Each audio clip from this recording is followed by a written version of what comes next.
camera. That's right. The first 40 Big O listeners who dial 1-800-ALARM-ME will get this limited time offer of a free doorbell camera that connects directly to your smartphone with installation of your Slomin's Shield. And that's not all, folks.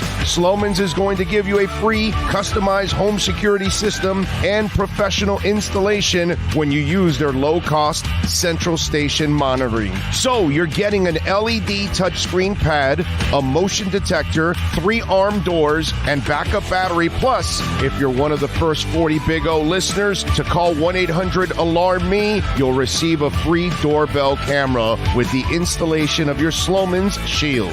Keep your family safe like we do here in the Alzigari family. Call 1-800-ALARM-ME. That's 1-800-ALARM-ME. South Florida's premier law enforcement agency is now hiring individuals like you. The Fort Lauderdale Police Department is now accepting applications for non-certified and certified police officer positions. Minimum requirements and qualifications can be found at flpdjobs.com. That's flpdjobs.com. Are you ready? The city of Fort Lauderdale is an equal opportunity employer. For over 25 years, South Floridians have counted on Tommy B. Butts Jr. Enterprises for their roofing needs.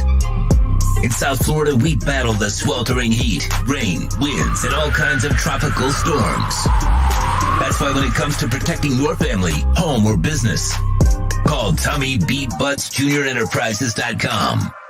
954-735-9826 or 954-394-1411 and ask to speak to Tommy, the owner. They specialize in all kinds of roofs. All work fully guaranteed with the customer's complete satisfaction. A+ rated member of the Better Business Bureau. Licensed and insured. There's no buts about it. When your roof needs repair or replacement, go to TommyBButtsJrEnterprises.com. A certified widening contractor.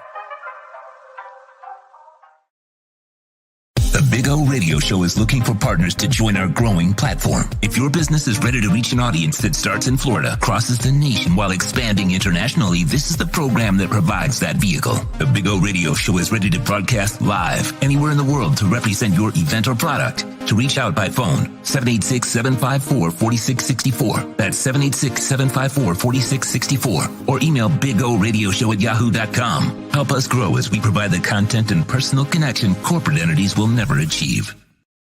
This is the Big O Show.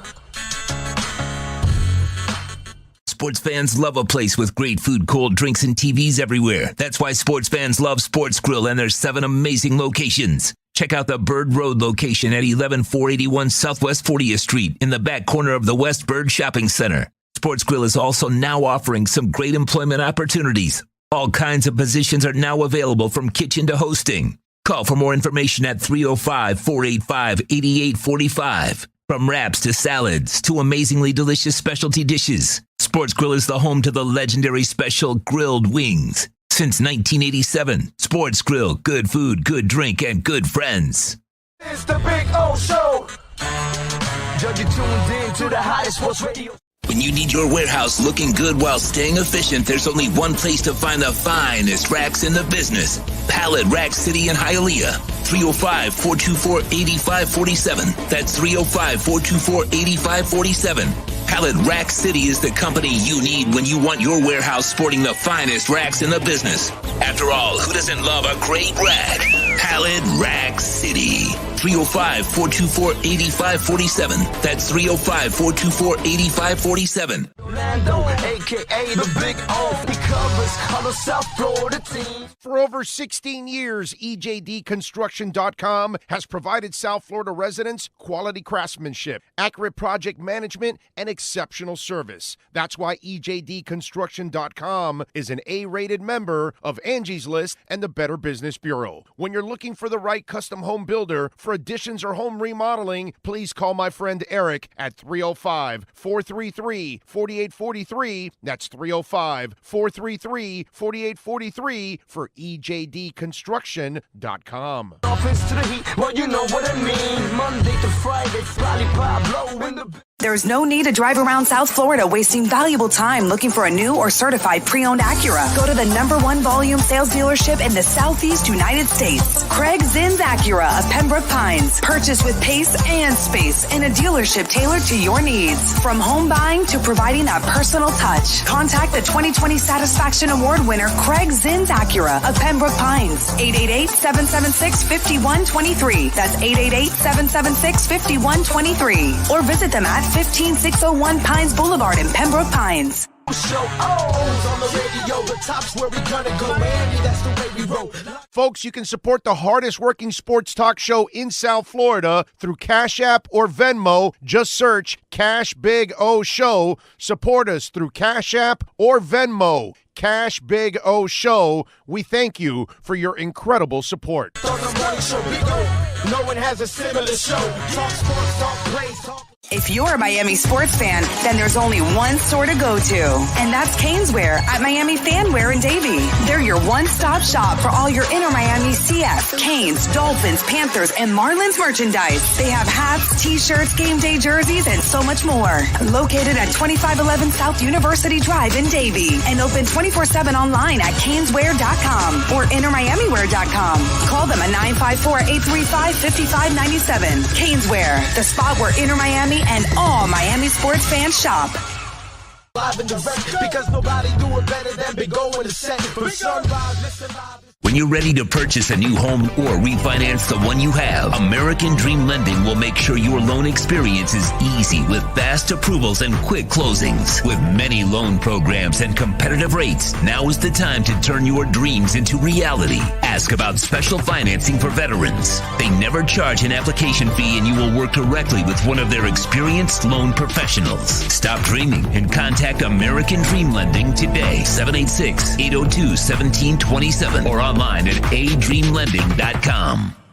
The views and statements or beliefs expressed on the following program by the host, guests, or callers are not necessarily the opinions of FantasyAccess.com, Media Group Inc., ownership, management, sponsors, or website.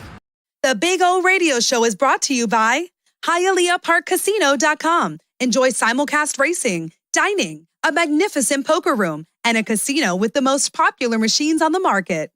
OKCoin.com. Download the app on iOS, Google Play, or Windows. OKCoin.com with over 50 different coins and incredible staking rewards. Pallet Rack City. There's only one place to find the finest racks in the business. Pallet Rack City. 305-424-8547. That's 305-424-8547. The Big O Radio Show originates from the OK Coin Studios. Invest a little time and save big. Just set the recurring buy and pay, zero transaction fee after your first purchase. The Big O Radio Show is mastered by executive producer Sean Stanley from the OK Coin Studios. When it comes to South Florida sports teams, very few in the media have witnessed, lived, and covered it like the Big O. Let's start the program dedicated to your favorite South Florida teams with a passion that's unmatched. The Big O Radio Show is on. Here's the Big O. All righty. We are ready to rock on a beautiful Monday. It's a Monday where, guess what? We got a new coach, man. Life is good. We finally got that done. All the folks out there that were just dying for this thing to get done. I think we were all dying for it to get done, but hey, man, it's finally here. The coach is in place, and you know, I've this is one of those where I'm kind of like twisted about this whole thing. Why? Because there's so many people that aren't really inspired about the Mike McDaniel hire, right? And to me, this is the best part about this hire. And I know some of you are like, what the hell is he talking about? So we were hitting the pots and pans, and we were having parades down 8th Street and Las Olas and US 1 and Worth Avenue and down in the Keys and down all the way in Key West and Key Largo and Isla Morada, all the bartenders were getting drunk and celebrating and all that good stuff. We're having fun with the bartenders. We're not saying that you're all alcoholic, okay? Relax, okay? Relax. Only 5% of you are alcoholics. No, I'm joking, really. So we overreacted about Saban. We overreacted about JJ. We pushed Shula right out the door. Like, old man, yeah, you did plenty for us back in the – how many times you going to tell us about the undefeated season? All right, now get out of here. Right? We did that to Shula. Rest in peace. And we brought in JJ. We thought, well, hey, you saw what he did in Dallas, right? And, he started back up again here with the Canes after Schnellenberger won his. He won one, left, Erickson, all that talent, yada, yada, yada, yada, yada. Parcells, we got all pumped up about Parcells, right?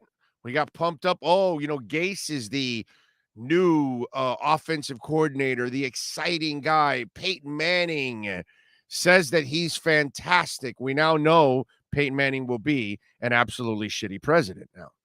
So we've gotten pumped up about all kinds of stuff. Flores and coaching the defense for the Patriots and all this and that.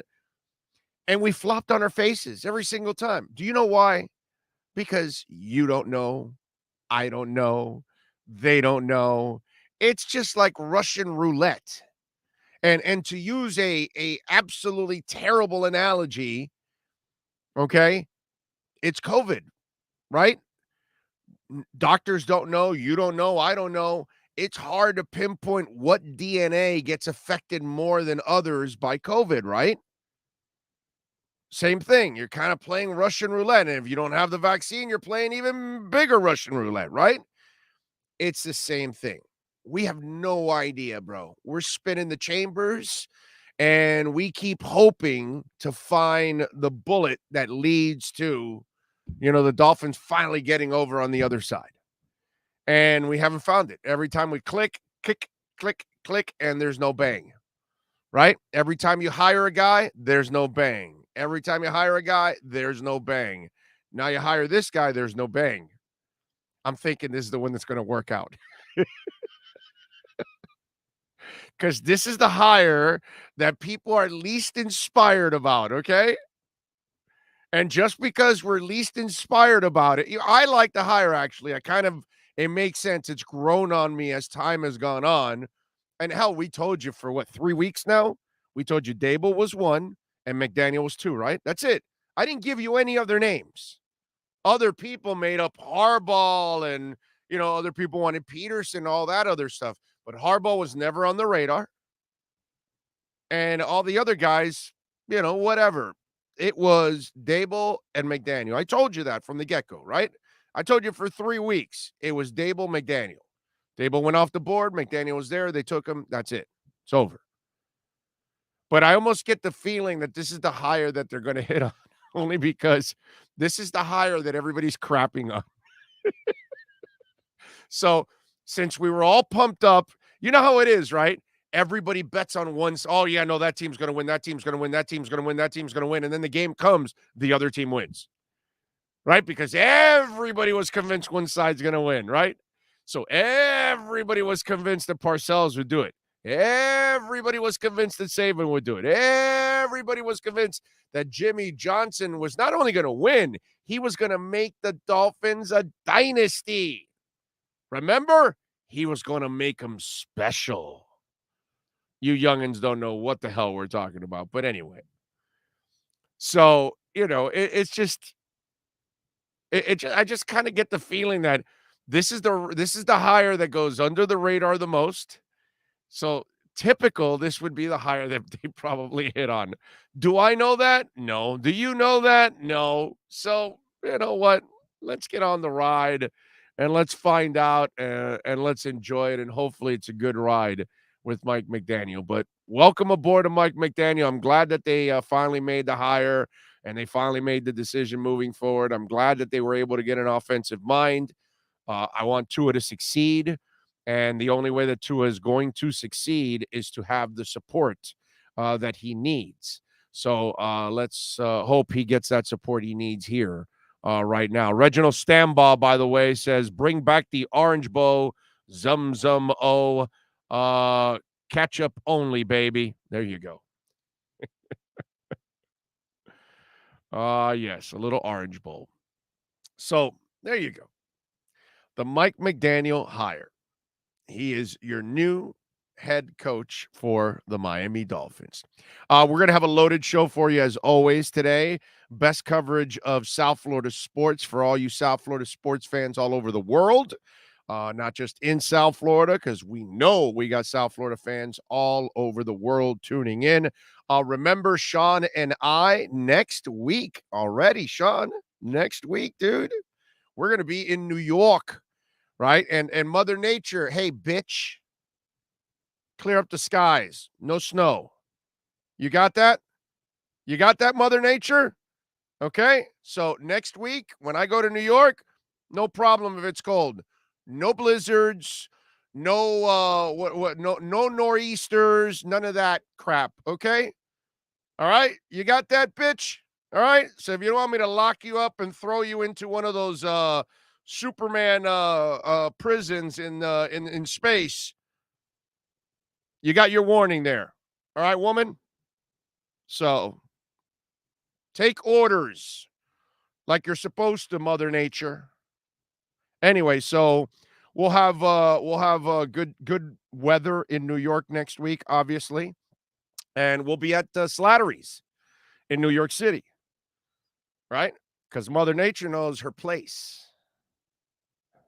Okay, so we'll be there and we'll be having some fun. So any of you Dolph fans, Heat fans, Marlins fans, Panther fans, whatever, Inter Miami fans, Canes fans, meet us at Slattery's in New York on Friday night, the 18th at 8 p.m. Eastern. We will be there in New York City. Sean and myself would love to meet you all out there. So come on out. Let's have some fun. And we'll have a blast. Reginald says, pronounced Zoom Zoom.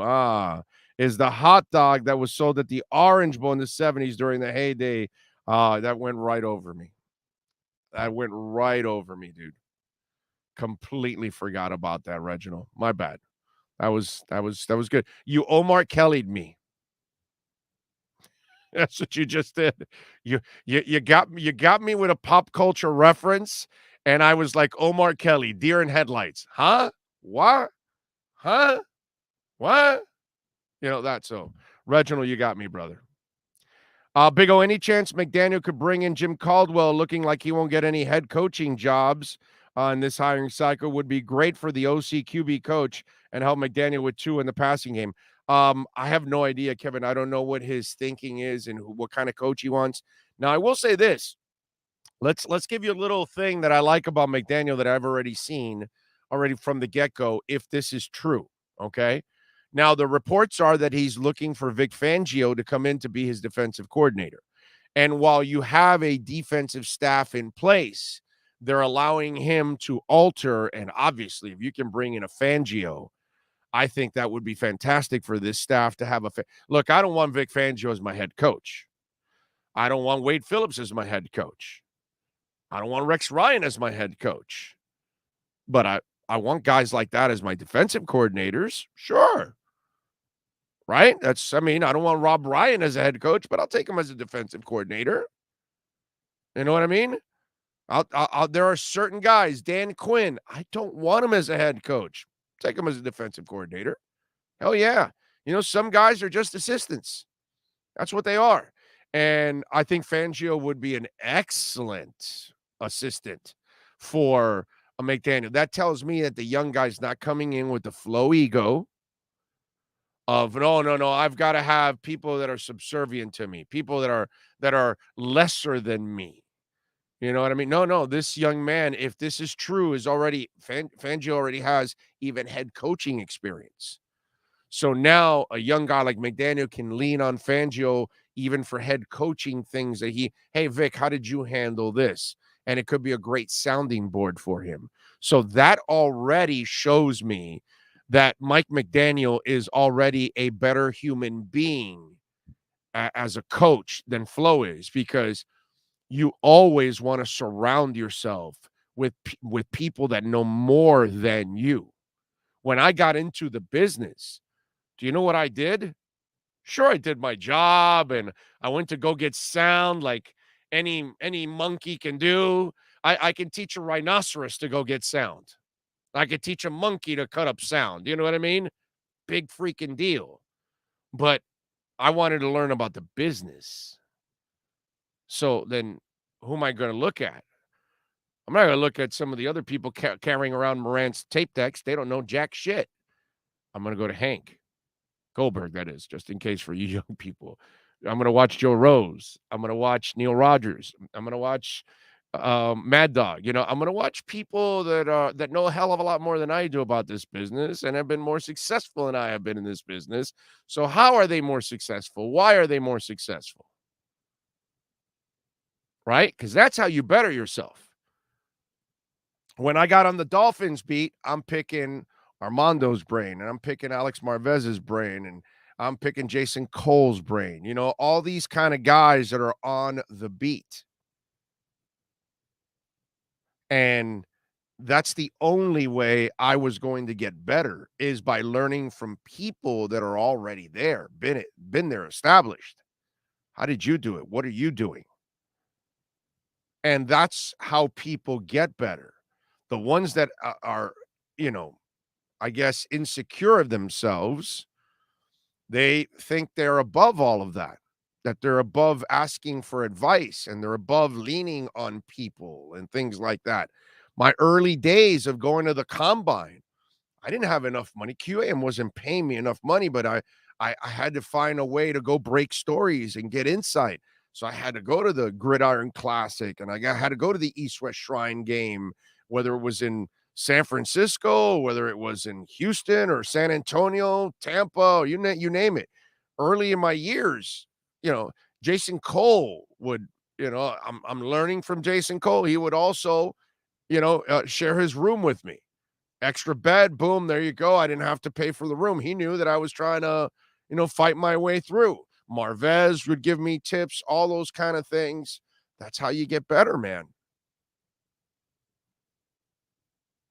They introduce you to people, all of those kind of things. And then I've done the same thing for other people years later. So that's, to me, I when I read that already from McDaniel, that he wants to get Fangio in, whether that happens or not, I just love the idea. I love the idea that he's going to be willing to be open enough, smart enough to understand that he doesn't know everything.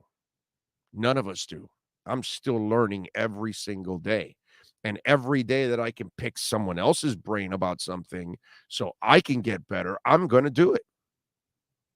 My ego doesn't say, oh, well, I'm above that. No, get the hell out of here. We can always learn. And we're going to be better by surrounding ourselves with good people. And that's what Mike McDaniel's doing right now. If he's going after a guy like Vic Fangio, that's awesome, dude. That's fantastic. He gets to worry about the offense. Now he's going to inherit a staff, but he doesn't know them. But if he has relationships with Fangio, he knows Fangio, so Fangio can be the conduit of everything going on. He can oversee the defense and then take care of the young guys. And at the same time, a guy like Josh Boyer gets to learn from Fangio. Fangio's up there in years. Boyer gets to take over right after Fangio's ready to step down.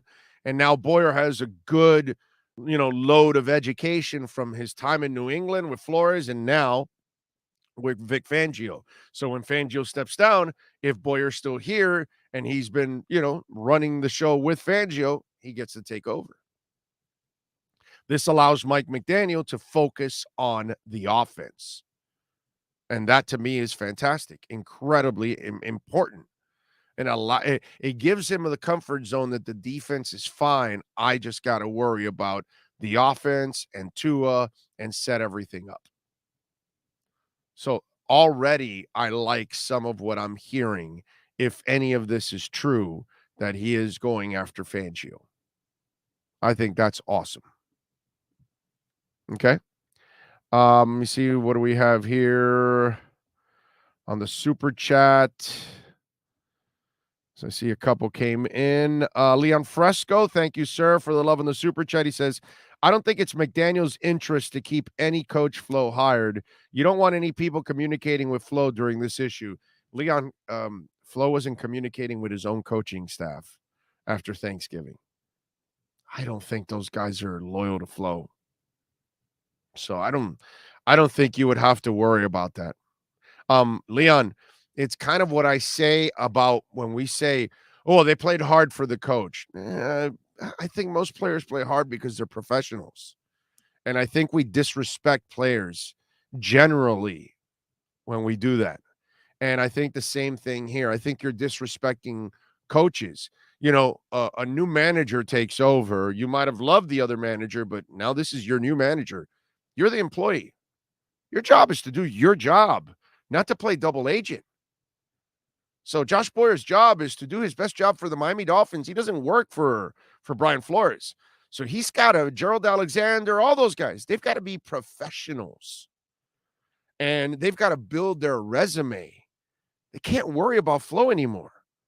As Bob Seger would say, they've got to turn the page, dude, and move on. So, Leon, I completely disagree with you on this. I don't think any of these guys are going to be playing double agent. I think all of these guys are professionals, and they understand that they're now being judged by somebody new, and they've got to do their job and not worry about anything in the periphery or whatever Flo is doing. So, Leon, I completely disagree with you on that. Again, disrespectful to the coaches, okay? Disrespectful to players. Because in general, they will be professionals day in and day out. Boss B, thank you for the love on the super chat. He says, Big O, got my Primus ticket. Hope to run into you in the pit area. My first concert since 19, Slayer in Raleigh, North Carolina. Hope to see you too, my brother. I'll be there. I'll definitely be there for the Primus concert.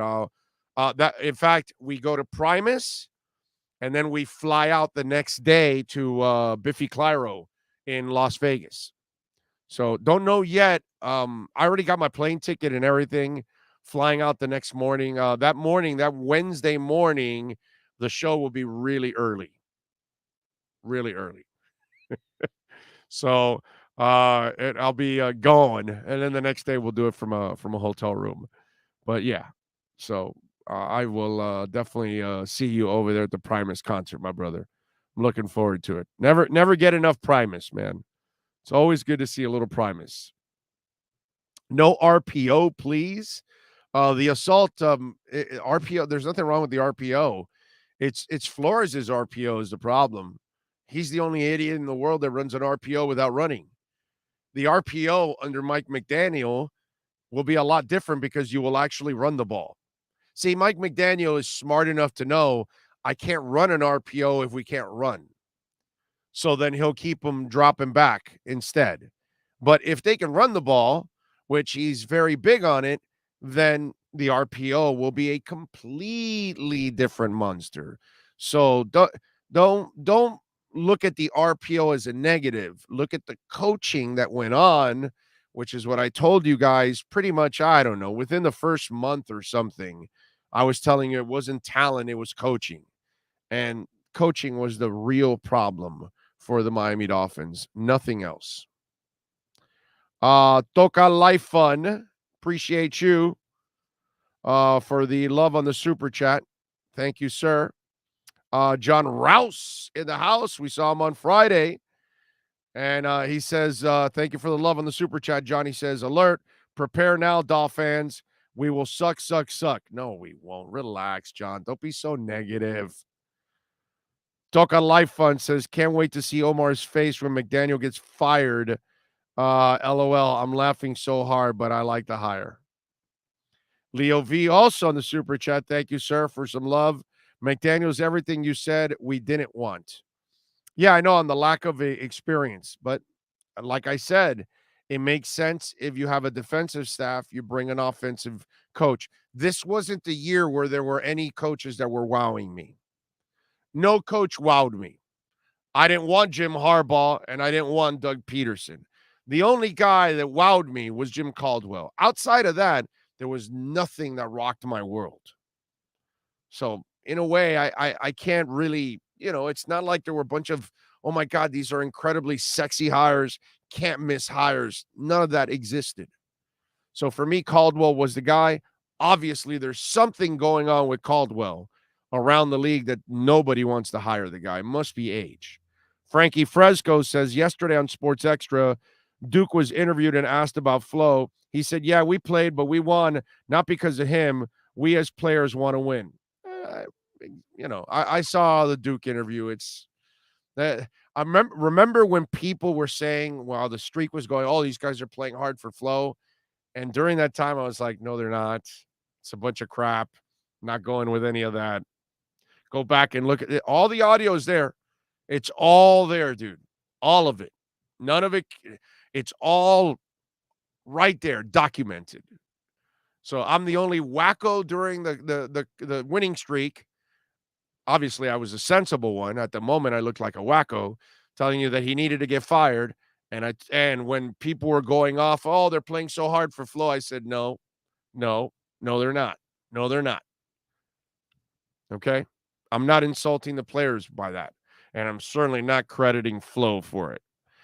Reginald Stamball, once again, loving the super chat. Thank you, sir. Is this Philbin all over again? No, this guy actually has a personality. Big difference. Green Bay McCarthy called plays while Philbin was OC. 49ers Shanahan called plays while McDaniel was OC. Help me with this. Reginald, actually, he does call some plays. He doesn't call all the plays, but he does call some plays. Doesn't mean he'll be the play caller. I don't know. He may end up hiring somebody he may design the offense and then have somebody calling the plays for him. I don't know. I don't know how he's going to do it, but he did call some plays in San Francisco. Hunter Butler says the Texans don't even want Flores. Nobody wants Flores, dude. That's all a bunch of BS. How think about this. Okay, let's talk just a little. I don't want to spend my time so much on this bum Flores, to be honest with you. But let's be the only place I guess you get candid talk is right here. You don't really get it anywhere else. Okay. So you're going to sue a company and then you're going to ask them for a job. And then we actually have media that wants to write like, well, no, he's actually a candidate. They've interviewed him and this and that. And I know that technically he's a candidate. I know technically he's up for the job, but come on, man. Let's be honest. So I'm going to sue CBS. And then I'm going to walk in and ask CBS for a job? Really? Okay. All right. So I'm going to sue American Airlines. And then I'm going to say, hey, I'm a pilot. I need a job. American Airlines, I hear you need work. I'm suing you, but give me a job anyway. Really? Hey, you think there's nothing that contradicts what's going on there? You think these 32 old-ass owners aren't coming together on this? Come on, man. Nobody's going to hire Flo. He ratted on his coach. The guy that brought him into the league and gave him an opportunity and taught him the game at this level and gave him opportunities. And, dude, he threw his text right under the bus. The old man made a mistake. That's like your friend making a mistake. And then you grab your friend and you just throw him to the wolves in public. And all of a sudden you made Belichick look like he was, I don't know, trying to create something, which it wasn't. I don't think there was anything malicious behind it. I think it was an old man using the text and technology, and it burns all of us. Why wouldn't it burn you as you get older? You ever watched your grandparents use, the phones and stuff like that and try to figure it out? Some of our grandparents can't even use it because they can't figure it out. They don't even want to. So I could see Belichick making this mistake easily. Who the hell's going to hire Flores, dude? Why would you hire Flores? Look, you have a problem with the hiring process? Go for it. You're going to throw also the guy that carried you in this league? Wow, that's some shit, dude. That's some low life stuff right there. That what he did to Belichick was disgusting. And no coach should ever trust him again. He's burned every bridge possible now. He burned the bridge for corporate life in the NFL. And then he also should be burning the bridges of coaching friendships. So who the hell is going to hire Brian Flores? That would be incredibly stupid for one of the 32 owners that are binded and backing each other and defending Daniel Snyder. They have galvanized to protect Daniel Snyder and everything else that is tied to all those emails because they know it's not just about Daniel Snyder. It'll be about a whole bunch of other people. And if they're willing to do that, come on, man. Come on. You think they're not going to galvanize and not hire that clown? Come on. Frankie, thank you. Coach McDaniel looks like the rapper Logic. Thank you for the super chat. Hunter Butler says, tired of hearing Flores too, but it's good to laugh. All right. Let's do this. Give me 30 seconds, baby. Let's switch gears here. Spo is your all-star coach. The boys got a victory over the weekend against Charlotte. Let's talk a little NBA, a little Miami Heat with Ira Winderman next. Heat fans, time for the best insight of your favorite team with insider Ira Winderman, exclusively on the Big O Radio Show. It's the Acura of Pembroke Pines, Miami Heat and NBA report. Here's Ira Winderman. All righty, we are back. Thank you. Appreciate all of you out there, as always, keeping it locked. By the way, the market is absolutely flying. I'm loving it. I'm sure Ira's just like me, heavily invested in the crypto market. Bitcoin's up to 43,600. I told you, if it gets to 43, 44, we're going parabolic. Here we go. Ira, now that you walk into FTX Arena, you've got yourself a little crypto, right? You're getting on the bandwagon finally, right? Actually, Big O, my electric bill has been way up. I'm actually mining my own currency now.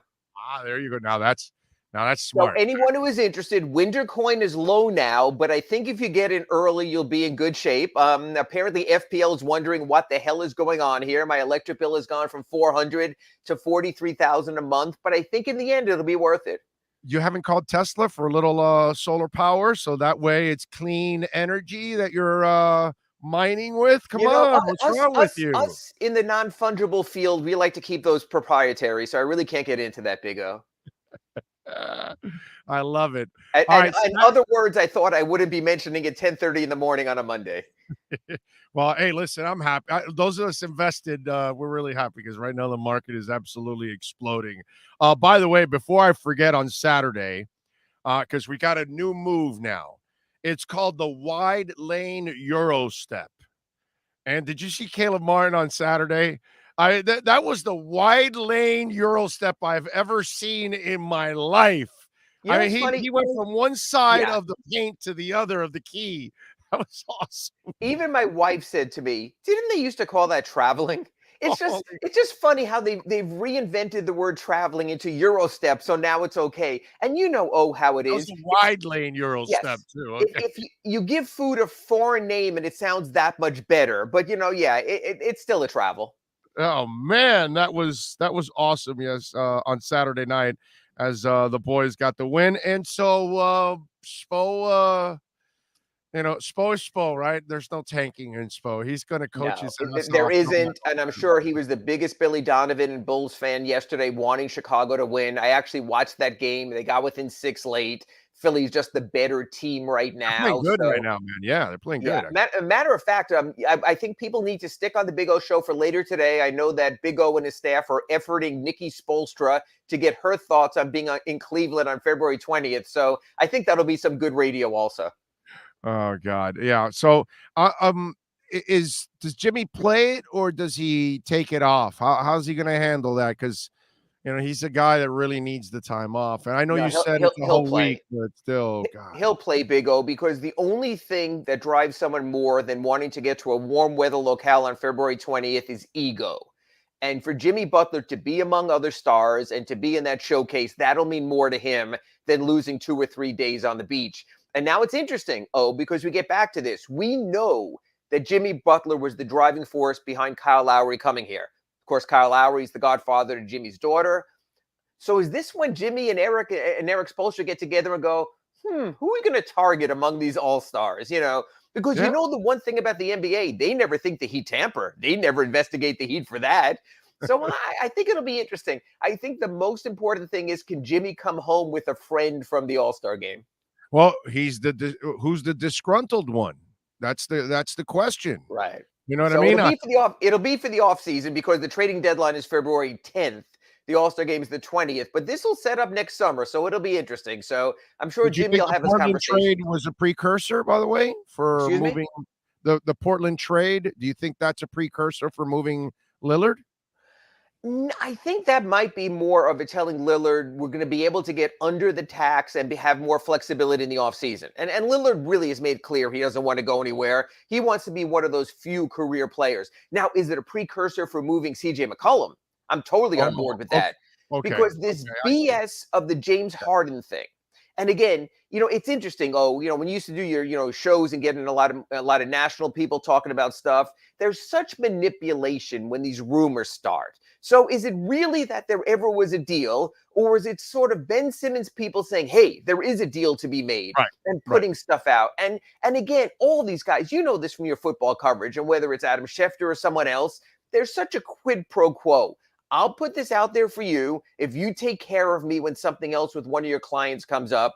So I think Philadelphia is not in the position of, well, at the end of the day, we'll just trade, Ben Simmons for James Harden. But I think it's a case now they might circle back and look at some other stuff because Philly's really good. And Joel Embiid, who will be MVP, I think has a chance to take that team far with one more player. And if it's someone as simple as a CJ McCollum, that could be a game changer. So I think it's funny. From day one of camp, day one of the season, day one of the trading deadline, it's still a Ben Simmons show. No, I'm with you there. And for Bledsoe, poor guy never gets a chance to really start and all. I know he's had his injuries and all that, but it's been kind of one of those careers for him. Well, you know what? Let's take closer to home. How about Justice Winslow, now on his 4th team in less than 2 years? And I wrote about this in my... He's incredibly unreliable. So that's the problem there. At least with incredibly limited. He's incredibly limited in a sport where you have to be a shooter. And they thought at worst he'd be a 3 and D, except he never got the 3 part. He's shooting 18% on threes this season. At some point you have to say we blew it. Because again, who was taking 3? I'm going to put you on the spot here, Big O. Who went 3 spots after Justice Winslow? Hate to do this to you. Oh God. Phoenix Suns. DB. Devin Booker. Yes. Devin Booker. I mean, Yes. That's something like, look, we love to praise the Heat for the development, for mostly finding the right players. Honestly, if you look back, Big O, to 2015, the Heat never brought Justice Winslow in for an interview because Justice Winslow never thought he was going to go as late as number 10. And I think that's the classic case of going for the name, Tua. In other words, when you go for the name Tua, you wind up sometimes going for the hot thing instead of something you've researched. And I think the Heat got caught up in that. I think it's a case of, wait, Justice Winslow is here at number 10. Well, we never talked to him, but he's Justice Winslow, and Coach K is vowing for him. At the end of the day, he's going to, you know what Justice Winslow is? He's a Tim Tebow of basketball, a great college player whose game never translated to the NBA. Now we'll see if Tua does. Another story, another day with your 9,000 football guests. Yes, exactly. Well, he will translate. It's just he needs the right people around him. Unfortunately, that's the thing. We'll see if McDaniel is the right guy. I will say this. Besides Caleb doing the Euro wide step, it was funny watching him and his brother after the game too. It just damn, dude. It was like they have the same haircut and everything. Same everything. And actually, Caleb went to the game on Friday night because Charlotte had a back-to-back at home. They went out to dinner after. They are incredibly close. And it was incredibly difficult. Caleb said, not to be on the same team. We're talking same high school, starting North Carolina State together for 2 years, transferring together to Gonzaga, coming into the NBA together with the Hornets. So this really is the first time they're apart. And the one thing I'm seeing, whether it's Marcus Morris having Markieff Morris's back when he went through his stuff, and Caleb and Cody, is you can really see some of these brothers are incredibly close and incredibly tight. But I think even like Eric Reed mentioned on the broadcast, sometimes you need to step out of your comfort zone to become a little bit better. It reminds me of the move. I don't know if you heard of this guy, but Orlando Alzagari left terrestrial radio to do a real radio show on his terms. I think Cody and Caleb have been better players by being apart because they've gotten out of their comfort zone. Damn right. Averaging over 80,000 downloads a day, baby. Nobody at QAM even comes close to that. So, yes, you are correct. No doubt about that. So, nice job by Caleb. Bam had a hell of a day. Butler played well. Duncan, I mean, it's just is that what we're stuck with this year? We're just stuck with the guy that is not ever going to be consistent this year? Well, or what's Big O, and I wrote about this in my Ask Ira at sunsentinel.com, as long as he has enough reminder games. So, okay, he had the 1 for 7 on threes. You're lowering the bar every single time. I am, but I'm saying he had the 1 for 7 on threes, 1 for 9 from the field in Charlotte. But remember, two nights earlier, he was 4 of 8 in San Antonio. So it's sort of like guard him or don't guard him at your own risk. Because again, just as it's frustrating for me, for you, and probably for the Heat, the inconsistency, the fact is you never know when he's going to have a great game or an awful game. And like you and I said in our Acura Pembroke Pines report on Friday, if you could just even that out and just give him 2.5, 3 3-pointers per game instead of these wild fluctuations, it would be easier to make it work. But as long as you have guys making threes, it doesn't matter who. So it had been Max Strus when Duncan was struggling. Saturday, it was Tyler Hero. As long as your spacing comes from somewhere, you're fine. If Tyler wasn't making those threes, it would have been more pronounced, and you and I would be talking about it more. But because they have Strus, because they have Hero, because they have Gabe Vincent, because they have Duncan, it's sort of, I don't know how much we use this phrase here, it's a poo-poo platter of three-point shooters. And as long as you get the right dim sum there, you're fine. Okay, so now let me ask you a question that has all kinds of angles to it. Sure. So you're now sitting there, you're Spo, you're Riley, and the cap guy, damn it, Ellisberg. Okay, so now you got to think about all kinds of different layers to all of this because the fan just thinks of the player.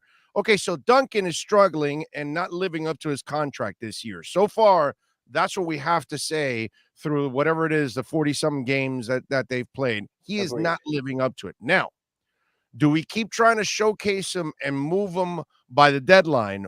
Or Coach Spo at one point or another, Ira, is going to have to draw the line in the sand and say, well, Duncan, you either got to get consistent by this time or I got to start using somebody else that I know is more consistent and can help me in other areas, i.e. Caleb Martin or Strus or whatever, that give you a little something in other areas that Duncan gives you zilcho. Well, then the part two of this is why I'm telling you there's multiple layers to this. So you're the front office. You either, if you're afraid that you're never going to get that Duncan again, or you're nervous about it, and you don't end up showcasing him now, and he ends up taking a back seat in the second half of the season and into the playoffs, and he's not used as much, his trade value then declines, and it becomes harder to move that contract in the offseason. So you're kind of in a catch-22 if you're the Miami Heat. You have enough players to replace him. You have players that do what he does and other things. So do you try to move him? Do you keep showcasing him? Or do you risk losing value that down the line will be then harder to move and you won't get the same value in return that you could get still right now. Few layers there to unwrap. And just like you follow at a higher tech level investments with your cryptocurrency, what the Heat follow is the NBA tracking stats. And the NBA tracking stats show, again, this is higher metrics, how close the average defender is to Duncan on every possession. And if he's still creating gravity, where one or two defenders is within X amount of feet, it makes it work for the Miami Heat. Now, you're right. If that goes away, he becomes perfect example tonight. The Heat are playing the Wizards and Davis Bertans, who's not playing at all now. He got a very similar contract, very similar contract to Duncan Robinson. It's not paying off, so you have that. Here's part B of this, though. This is a team that's starting a 36-year-old power forward in PJ Tucker and a 35-year-old point guard in Kyle Lowry. They're living in the moment, Big O. So you're right. You might say to yourself, if we move Duncan, we could help us with attacks. We might get a draft pick, get out of draft pick sort of prison where we are right now, and set up our future better. But is it about the future for the Miami Heat? In other words, Big O, if you are in first place in your conference and you know that for whatever reason this lineup works, Bam Adebayo is a better Bam Adebayo when Duncan Robinson is on the floor. The stats show that. Jimmy Butler is a better Jimmy Butler when Duncan Robinson is on the floor. The stats show that also.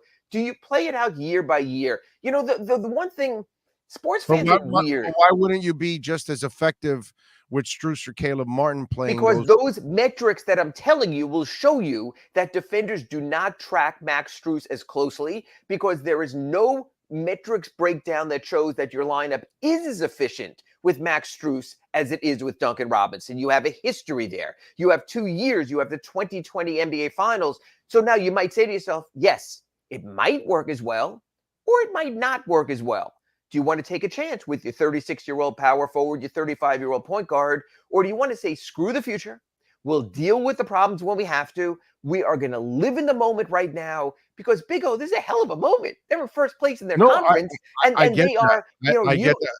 Yeah, I know what you're saying on the metric side, but what my eyes tell me is I don't think you miss a beat if you miss Duncan. And you that's have fine. Guys that can do what he can do. And Big O, the fan who sits in front of his, TV with his cheese doodles and watches the game.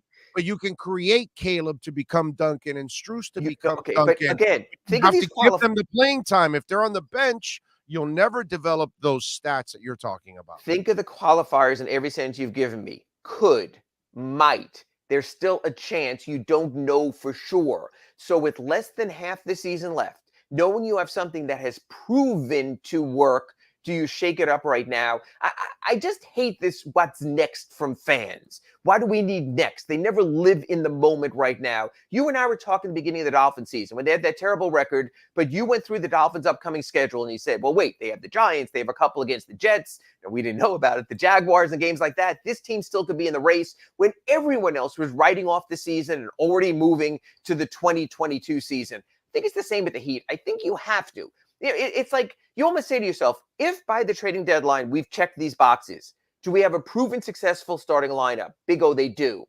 Are we seeded well for the playoffs? Hell, they're in first place. Pretty damn good seeding. They are.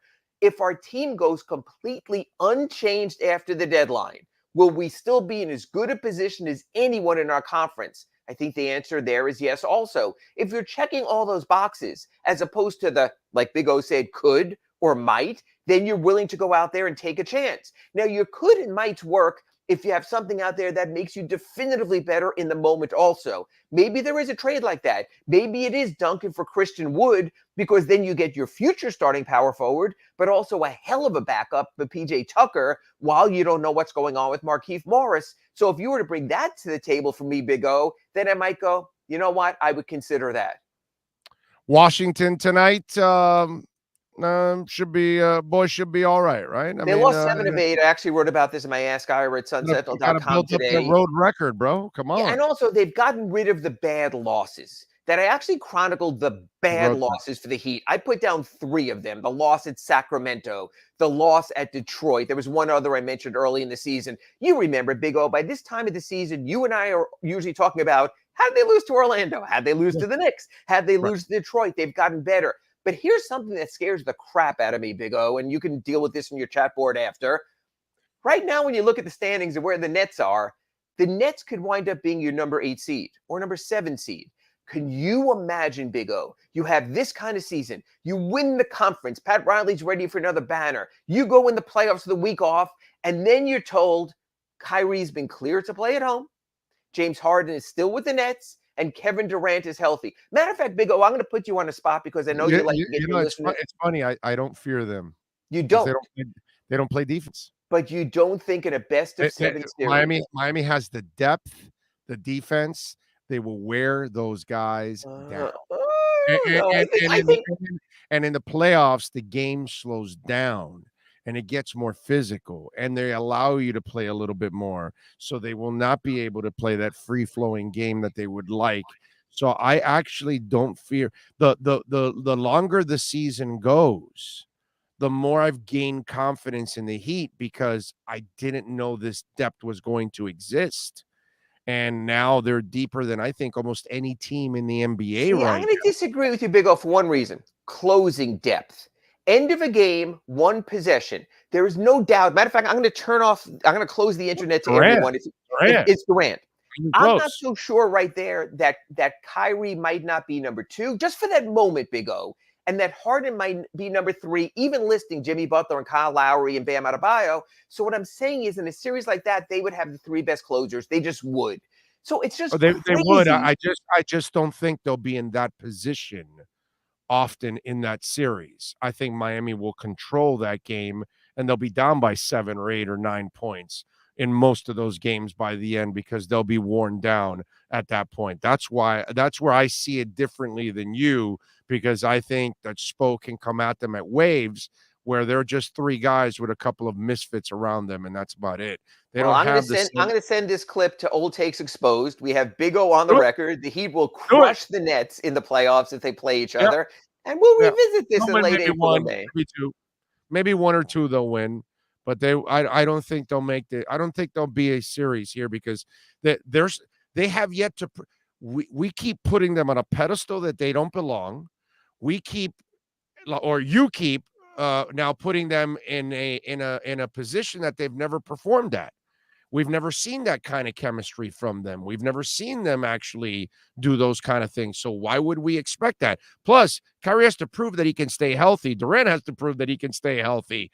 I mean, there's a lot of things that come to all of this with the Nets. I just don't. Okay, and you know what? And I think they resemble more what they've been since they've been together than what everybody imagines they could be. Okay, so this is perfect. So this is what we're going to do. If Big O is wrong on one of our Acura Pembroke Pines reports on a Friday when he's down there at the dealership, he will himself handle a free oil change for one listener when he's proven wrong, and you will have to dispose of your own oil. So that's good. It'll be a Friday show. We'll get to that. All right, you got it. So bring your Acura in, and we will change the oil for you. Yep. And folks, get the synthetic stuff. None of that cheap stuff from Big O.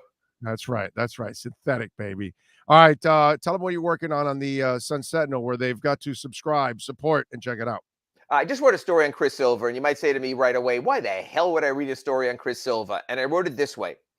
Chris Silva, for each of his 4 10-day contracts, the last one expires on Wednesday, is about $95,000. This is someone who came from Gabon, who, when he grew up, had to walk 25 miles to get water for his family, who lived in a home where he had a leaky roof. So you know what, Big O? Sometimes a little bit can go a long way. Now, I know to everyone else out there, $95,000 for 10 days seems ridiculous. Yeah, but 4 of them, man, that's awesome for him. It's right, 4. but for someone like him, so I think it's a hell of a story. And I quote Eric Spoelstra in there. I interviewed him privately, and he said, look, we got a player because the player could help us. And he did in a couple of those games when they were shorthanded. But if you can do good by a good person, there's something that makes you feel good also. So I think at the end of the day, Chris Silva's last day with the Heat this season probably will be Wednesday, but they've done right by him and they've done right by his family half a world away. And you know what? That makes it a really nice story. And he probably will end up in the G League, right, after that? Yeah, you know what the average salary in the G League for the entire season is? $37,000 for a season. So these 10 days mean more to Chris Silva than maybe any other player on 10 days in the NBA. Spoke to Chris about it, spoke to Spo about it. I think it turned out pretty well. Check it out, sunsentinel.com, or tomorrow's paper at your doorstep. I will be delivering it personally. Yeah, he's one of those guys. He's easy to root for because you see the effort and the love for the game is there, and You just wish well for people like that, man, because Absolutely. his heart, his character is all there, man. All in the All right right, follow him place. on Twitter at Ira Heatbeat. Ira, as always, you're awesome. We'll catch you on Thursday, my friend. Thank you. Catch you on Wednesday. I'm sorry. That's right. That's right. The Sloman's Sloman's. Inside the Paint show at 9 a.m. on Wednesday. You are And on correct. Friday again, maybe I'll bring my car and you can change my oil. Thank you, Big O. There you go. You got it. Ira Winderman. As always, getting it done. That's right. It's the whole schedule that I changed up. That's right. It's Monday, Wednesday, Friday for Ira. There you go. I'm all over the place. Big O, tampering, cheating, tanking, hiring first-time coaches, keeping Greer, even though he passed on Herbert for Tua. I mean, that's all of you out there. You're assuming that that's the wrong thing. You know what I mean? That's the problem. You guys assume they made the wrong choice. Doesn't mean that you're right. And last time I checked, Herbert lost to Tua, won the same amount of games as Tua with better talent. Not impressed. But I get it. You guys are impressed with stats, not results. I get it. The results don't matter to you guys. You want style points. That's all. Style points. But the facts that Herbert couldn't win more games than Tua with more talent, I don't know. I mean, might as well leave the facts out, right? Let's leave the facts out. Herbert had better talent and couldn't win more games and couldn't get in the playoffs and couldn't beat Tua head-to-head. But he's the wrong pick. Tua's the wrong pick. We had to pick Herbert because he has style points. You know? I got it. I got it. And you guys can have style points and go drink a little Sunny Delight or something. And maybe you think you drink a little bit of Tropicana or something. No, what you need is Nature B. See, that's substance, not style points. You see it right there? Free shipping. All you got to do is type in Big O. You will get free shipping, folks. Nature B is for me. I've been taking it for 20 years. All right? 27 vitamins and amino acids, powerful antioxidants, no 3 o'clock fade, baby. And, of course, it supports great nutrition. It is great for the kids, great for everybody in the family. And in today's virus-filled world, whether you're vaxxed or unvaxxed, whether you're boosted or unboosted, every single advantage that you can get, take it, okay? I take my 2 golden capsules from Nature B every day. That's why I always have great energy, and that is why I rarely ever have a cold, folks. And I attribute it all to Nature B, why I rarely ever have a cold. Those 2 golden capsules, I'm telling you, will support your immune system like nothing else out there. You want free shipping? Go to natureb.com, natureb.com, and type in Big O, and you will get free shipping. All right? natureb.com. All right, Big O, because he can make a throw that Tua can't make, means he can be a great. Yes, that's it. He's got this arm of God, so he is awesome. He looks so fantastic doing it. He must be the greatest. Big O, have we heard anything about who McDaniel's OC will be? No, we haven't. Can McDaniel unlock this offense? Well, we will find out, right? Everything will be answered. Something that nobody has is patience. So, by the way, don't forget to smash the hell out of the like button for those of you that are watching right now. Smash the hell out of the like button. Many ways to reach out to us. Email bigoradioshow@yahoo.com. Twitter @BigOShow. The Welt and Rayom text line. That's right. 855-912-1056. The Welt and Rayom text line. 855-912-1056. Got a new sponsor, Welt and Rayom, the new sponsor of our text line. It's funny because Jeff Welt is a longtime listener of our show. I've been going back and forth with Jeff for about 20 years. Faxes, emails, Twitter, whatever. Jeff's been listening to the show. I had no idea that he was a lawyer. And so he and his partner, Daniel Rayom, they are big-time listeners and supporters. And this is why I tell you all the time, this is a community platform, okay? I'm a hometown guy, born and raised in South Florida. I care only about our local teams. Of course, we're going to talk about the national stories too, and crypto and music.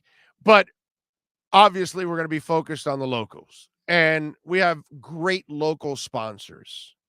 And that's how we are going to succeed. Okay? And that's why we tell you support the people that support us. And here you go, man. Property damage, condo damage, criminal defense, business owner claims, commercial, personal injury, Welton Rayom. All right. Great people dedicated to us. So if you're looking for a law office, Welton Rayom will take care of you. 954, by the way, 966-4646. That's 954-966-4646 for Welt and Rayom. So now it is the Welt and Rayom text line, 855-912-1056. So welcome aboard to Welt and Rayom. Dolphin, thank you, sir, for the love on the super chat. Remember, you can make a donation through Cash App or Venmo. That's Cash Big O Show, Cash Big O Show there. Dolphin says, keep up the good work, Big O. Just sending some love. Reminder, I've followed you since QAM, and you're crushing it, brother. Great job as usual. Thank you. Leo V, let me see. No, I think I already read that. Frankie, I read that. Hunter, I read that because I think there was one more that came through that I might have missed.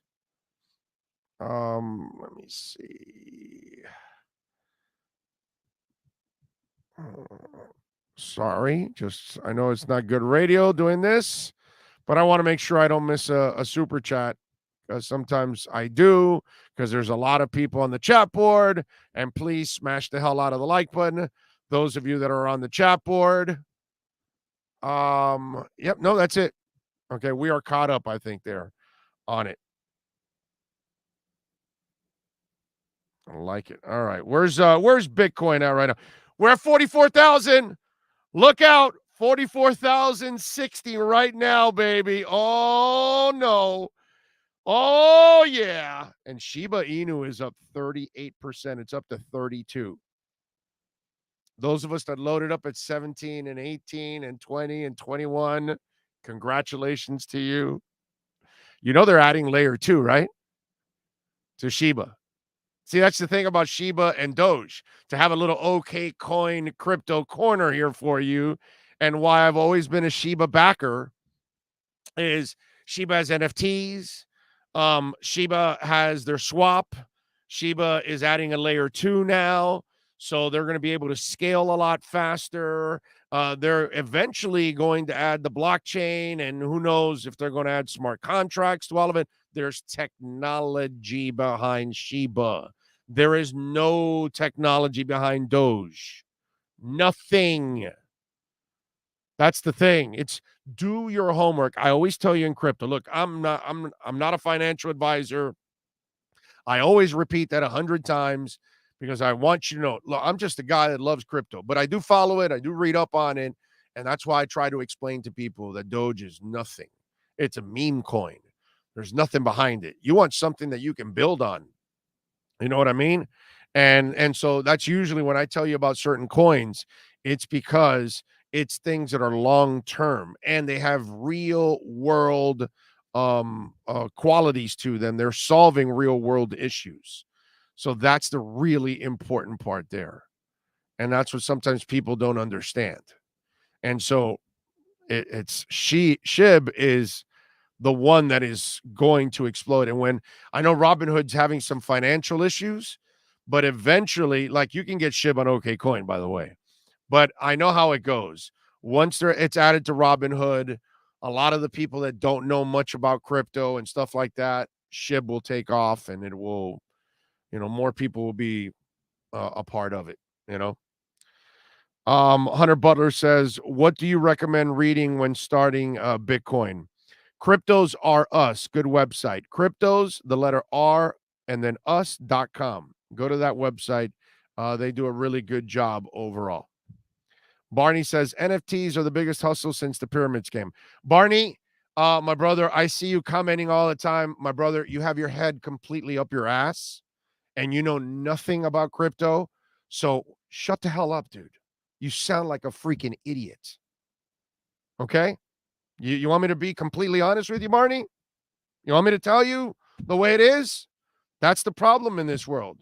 Idiots that don't know anything about a virus or about crypto or about anything in the world. Sports, you run your mouth and you know nothing about it. It's a problem. You don't invest in it. You know nothing about it. Why would you talk about something you know nothing about, bro? You know what I mean? It's what it is. All you're doing is spewing crap. Why? Because you're ignorant. And because you don't know anything about it, then you got to crap on it. So I don't get it, bro. I'm telling you, you might as well stop already. All you sound like is like an 80-year-old man that doesn't know jack crap, and you're just running your mouth. And you sound stupid. There are people getting rich left and right with NFTs. If you know what you're doing, yeah, you can make a lot of money. Jesus Christ, Barney. Damn, dude. It's like the same thing over and over again, and you know nothing about it, bro. You're a freaking moron. Shut the hell up already, bro. Learn something, then talk about it. But if you know nothing, it sounds so stupid, bro. Your ignorance is ridiculous. Jesus Christ. I get it, man. Just say I know nothing about it. I don't know anything about it, so I don't know if it's good or bad. But to just crap on something when it's clear that you're too stupid to know anything about it, man, it's really amazing. Really amazing. And this happens all the time in all kinds of things. Some of you out there know nothing about something, and yet you want to run your mouth like you know something. And all you do is spew crap. You have no facts. There's no substance, nothing behind it. It's just some opinion you have that's just completely misplaced. Yeah. Clase idiota, brother. Yeah.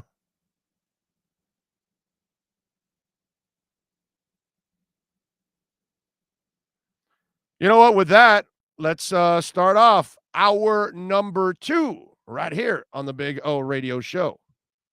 South Florida's premier law enforcement agency is now hiring individuals like you. The Fort Lauderdale Police Department is now accepting applications for non-certified and certified police officer positions. Minimum requirements and qualifications can be found at flpdjobs.com. That's flpdjobs.com. Are you ready? The city of Fort Lauderdale is an equal opportunity employer. Oh, great. You have a doorbell camera. Now you have a front row seat to your house getting robbed. They're breaking into my house! Ooh, there goes the TV. I'm sure it'll turn up at the pawn shop. No, not the TV! Just because you can see them, that doesn't mean you can stop them. With Slogans, you get 24-hour monitoring, a free home security system, and professional installation. Plus, free doorbell camera, one that'll actually work for you. Get out of my house! Get out of the house! Call 1-800-ALARM-ME.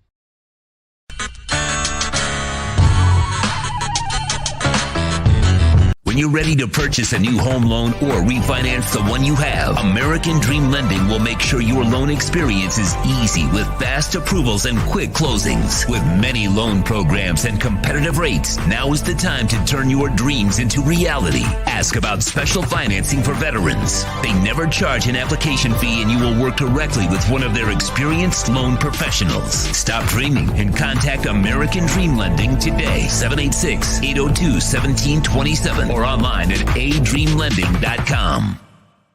When protecting your family is your priority, there's nothing more important than a roof above the people you love. Call Tommy B. Butts Jr. Enterprises.com, 954-735-9826 or 954-394-1411 and ask to speak to Tommy, the owner. They specialize in all kinds of roofs, led by their highly crafted, skilled, and professional roof mechanics. All of their previous customers have an opportunity to enter their bi-weekly drawings to receive free an exterior impact metal door. Please call for more details. That's Tommy B. Butts Jr. Enterprises.com, 954-735-9826 or 954-394-1411. Trust Tommy to fortify and protect what's most important to you, your family.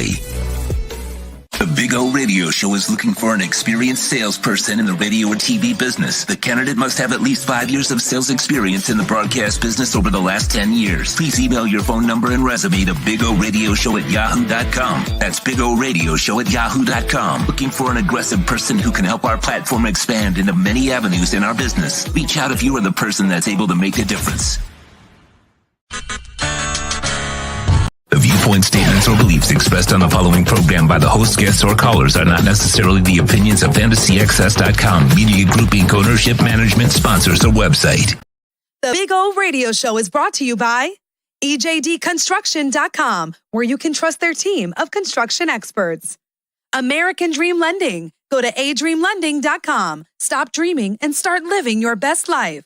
Perdermo Cigars. Experience a Perdermo way. Go to PerdermoCigars.com. The Big O Radio Show originates from the OK Coin Studios. Invest a little time and save big. Just set the recurring buy and pay, zero transaction fee after your first purchase. The Big O Radio Show is mastered by executive producer Sean Stanley from the OK Coin Studios. When it comes to South Florida sports teams, very few in the media have witnessed, lived, and covered it like the Big O. Let's start the program dedicated to your favorite South Florida teams with a passion that's unmatched. The Big O Radio Show is on. Here's the Big O. Howdy, we are ready to rock. Hour number 2. Alan Poupar will be joining us in hour number 2. He'll join us here at 11:30. And Barney, we don't disagree. When you have zero facts, there is no discussion. There's nothing to disagree upon. You just throw out like random comments that have nothing behind them. Like Tremolio. Tremolio also is another one that, apparently plays the stock market, but he likes to comment on crypto. Oh no, Bitcoin's dropping to 20,000. I'm telling you, he knows nothing about crypto, but he pulls a comment out of his ass that some other idiot sent, and then that's it. Not that he knows anything. So there is no disagreement, my brother. Okay. Disagreements are when there's a discussion and there's actual facts taking place. You have none, zero, zilch, nada, nay. Comprende, compadre? Are we clear on that? Okay. So in order for you to be in the discussion, you actually have to have substance. So when Barney, you actually know substance, which since you don't follow crypto, you have zero substance. Okay. So let's be clear on that. I'm not letting you off the hook on this shit. All right. I told you guys, you want to put irresponsible shit on the board, no matter what, I'm going to test you. And when I test you and I come at you, you better be ready to respond. And if you're not ready to respond, sometimes there'll be some serious consequences. In your case, Barney, we're holding off on other kind of consequences because you're not being a jerk. You're just being irresponsible. So when you learn about something and you actually have education on it, then you can join the discussion. And then maybe we can have a disagreement. But Neanderthal approach to it, no. I'm going to crush a Neanderthal. That's what we're doing now. Anthony Tatum says, sup, Big O. I love the new hire, McDaniel. Tua's our guy. I can't wait to see the end result from Turks and Caicos. Thank you, Anthony. Appreciate you.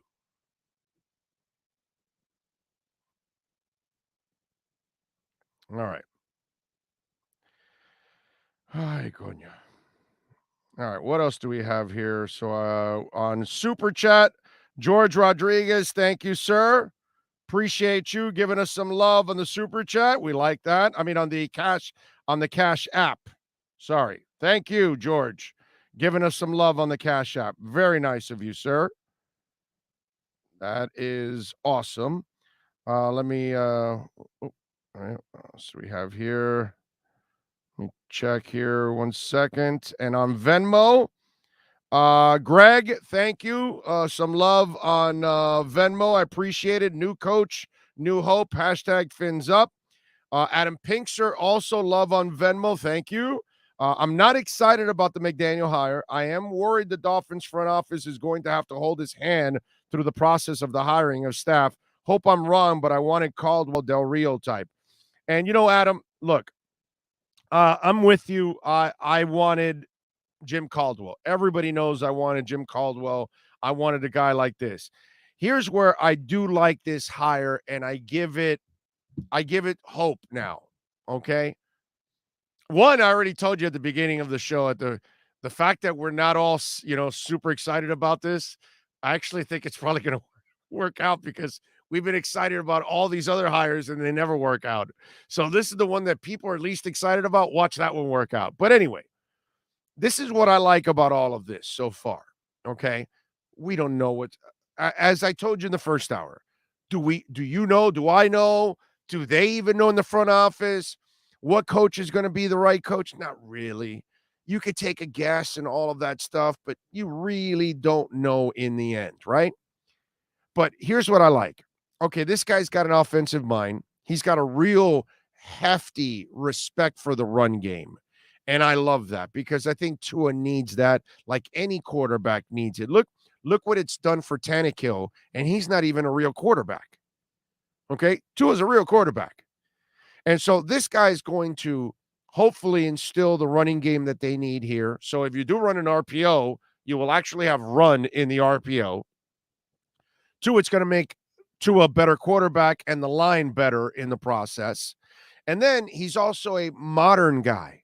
So he's going to understand that the way you're going to make this offense dynamic under Tua will be how? Quick passing. A lot of speed on the field. And that's what you're going to see. You're going to see them get more speed on the field next to Waddle. You're going to see a lot of guys coming free, a lot of quick decisions, fast-paced type of passing game, and then a punishing running game.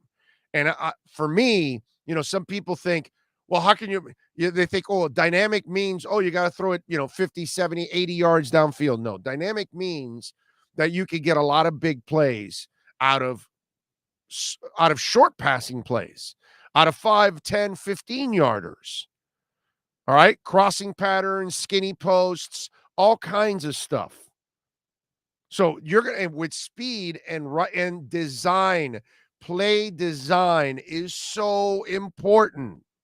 That's what made Arthur Smith what he is as a coach, was the play design. It wasn't only that Derrick Henry was awesome, but the way he designed things, he made life super easy for his quarterback. And that's what you do in all levels, whether you're Joe Montana and you're Bill Walsh doing it for Joe Montana. I don't know how many short screens and short slants I saw go house. And it wasn't because he threw an 80-yard bomb, because Joe Montana wasn't that guy. But it was an explosive offense. It was a dynamic offense because it had all the layers to it. Football hasn't changed that much, folks. Okay? A lot of the stuff that they're doing now was being done in the 60s. It hasn't changed that much. There are certain things and tweaks that happen to it, but a lot of the stuff is kind of the same. It's just how you use it and the timing of it all and when you call plays. That's what it's all about. That's the understanding of offense and defenses. And that's what I like about McDaniel. Because he's a modern day guy that has a healthy respect for the running game. He also apparently has a healthy respect for his elders and is willing to bring in a Vic Fangio type to run his defense, to say, okay, dude, I got to worry about the offense and fix all of this. I can't be worried about the defense too. Whereas Flo wanted to micromanage everything. And you can't do that. That means you hired the wrong people. You're as a head coach, you're there to delegate authority. Then you're there to handle the characters and the personalities. And then you make some of the big and tough decisions. 4th down and short, 3rd and short, whatever it is, you can say, all right, guys, let's go for this. And then your people take over and call the play. You just said go for it on 4th down. But you're not also saying go for it and run this. No, then you hired the wrong people. You hired the right people when you say, let's go for it on 4th and 1. If you guys don't have an offense or a line to get this done, we're going to have problems. That's it. You know, if you want to be a hard ass, you're a hard ass, but you're not also calling the play. So these kind of things for me is what I like about McDaniel. He's willing to bring in experience on defense. He understands how important the run game is to the success of football, period. And then he's modern enough on the passing game area where he knows how to run an offense for Tua and knows how to use his intelligence, his quick decision-making, and reading of defenses in order to maximize your offense. So you can build a dynamic, explosive, and physical offense at the same time. So I like this hire. I like it. Look, again, there weren't hires this year that you were looking at them again, oh my God, we got to have them. Maybe some of you were lost in that Jim Harbaugh nonsense, whatever. I'm not a Harbaugh guy. But Caldwell was the only guy that really made my toes tingle, as the late, great Mad Dog would say. Anthony Tatum says, I like the new hire. Tua's our guy. I can't wait to see the end result from the Turks and Caicos. Thank you, sir, again. Corn Iowa Productions says, sorry if this was said before, but now does McDaniel help us become a more physical offense? I think he will try that, my friend. I think he's going to try that. Samuel Loomis, thank you, sir, for love on the super chat. Good morning, Big O, from beautiful what is it? Adirondack, right? Mountains in upstate New York. Listening to you with 15 of my fellow ice fishermen on Lake George. Holy crap. Damn. Well, get me one, bro. Get me a nice little fillet. Good luck to you boys out there. Catch a lot of fish. Appreciate you listening. Thank you for the love out there.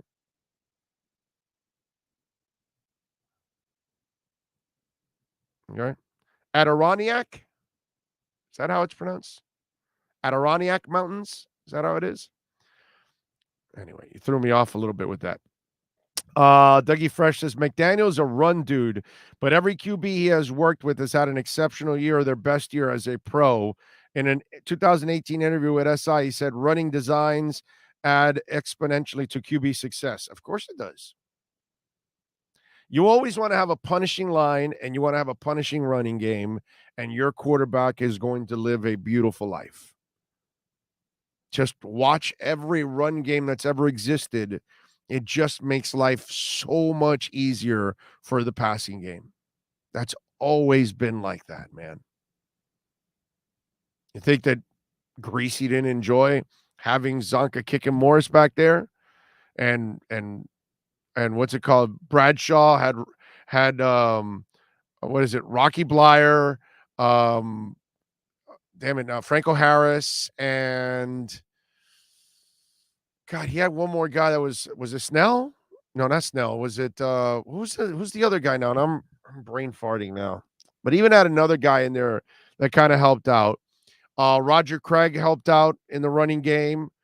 They also had a fullback too in San Francisco Dallas, obviously, with Emmett and Rathman. That's just kind of the way it is. If you have a run game, it makes your life so much easier, man. Even with the greatest show on turf and Kurt Warner lighting it up, you still had Marshall Faulk doing his thing. And when Aaron Rodgers is at his best, Jones is running the ball like crazy. So yeah, no, you want to definitely have a running game. Let's see. Big O did not know what the Adirondack Mountains were or how to pronounce it. Yeah, yes, there you go, Barney. I'm dumb. I didn't know about the mountains. That's it. I've heard of them, but don't know anything about them, Barney. I'm dumb. Let's see. TD is a great person and always tells it like it is. Zappa says Big O Tua will have a coach that can actually design situational plays in clutch moments of the games. Let's hope so. Let's hope so. JP on Sports. So you think he's racist, but why someone else thinks he's okay? Dude, sure thing. He's not. Just because he thought Flo was an egomaniac jackass doesn't make him such. I don't know what the hell's going on. I guess you guys are talking amongst yourselves or something. Let's see. I'm not Big O's hate for Flo is over the top. Doesn't mean he's racist. Why? Oh, somebody's saying I'm racist? Why? Because I don't like Flo? Because I think Flo's a jackass? Look, dude, it's pretty simple. Okay. The people that think like that, those are people that use race as a crutch for everything. I don't know who it is on there, but whoever thinks I'm racist, that's the kind of person that looks at everything as race. When sometimes it's just, you call it like you see it. I mean, don't leave out the facts that I'm a Chris Greer guy, but not a Flo guy. It doesn't matter. Why? I'm racist, right? I mean, why am I a Chris Greer fan? I don't know. I must be racist. A Reggie McKenzie, a Marvin Allen fan. I don't know. I must be racist. But no, because I think Flo's a horse's ass. I'm a racist. Those are the ignorant fools that use race as a crutch. Now, while race is an issue in our country, bias is an issue in our country because gays, women, minorities, whether it's blacks, Hispanics, my Lord, Asians, what they've gone through lately. Oh, God. So we deal with so much bias out there, right? And there's plenty of bias.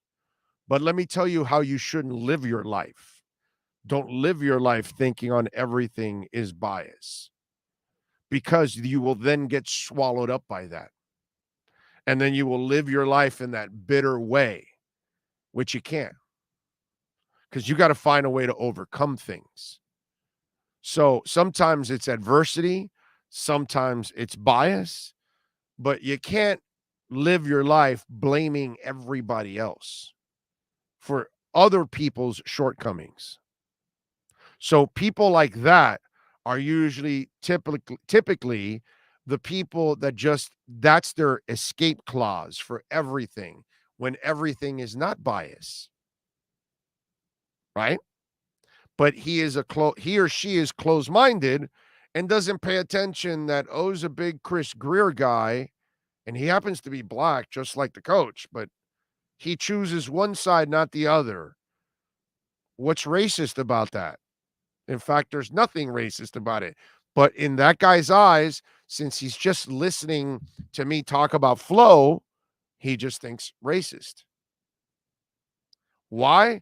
Because that's how that person lives their life.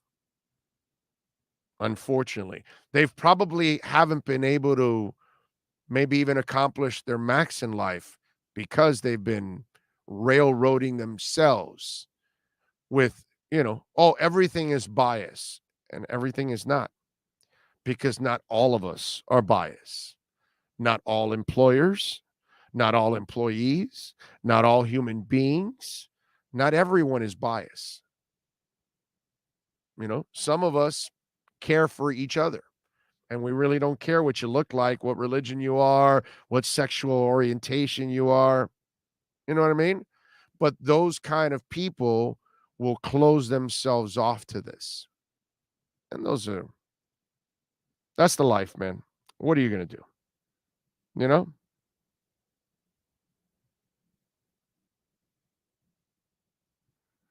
What are you going to do? Let's see. What else do we have here?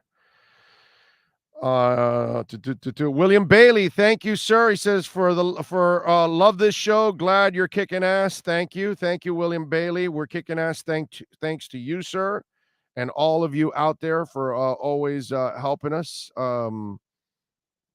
move forward. So thank you. I appreciate you as always. Remember, on the Welton Rayom text line, 855-912-1056. Welt and Rayom text line, 855-912-1056. If you want to get in on the text line, let me see what we got on the text line, by the way, on the Welt and Rayom text line. See what answers we got going on. By the way, Alan Poupart will be joining us any second now, hopefully. And we will have it. Oh, wait a minute. I got to sign in there. I'll check it. I'll check the text line in a couple minutes. Give me a couple minutes here, and then we'll get to the text line. We'll get it on the other side of Mr. Poupart. Michael says, good morning, Big O. My friend is a Steeler fan and says the third back is John Williams. Frenchie Fuqua. That's it. Frenchie Fuqua. That's it. Thank you. Tell him thank you. I forgot about Frenchie. That's who I was trying to remember. Okay. Super V says, Big O, I'm happy with the hire since he didn't have a Hall of Fame quarterback at his disposal like Gase and Philbin, etc. McDaniels and other staff personnel that he worked with still produced. I agree. I like the hire, man. There weren't a lot of these hires. Oh my God, we got to have this guy. We got to have that guy. To me, there was only one guy that I really like, and apparently the league doesn't like him because apparently he's too old, I guess, and that's Jim Caldwell. That's it.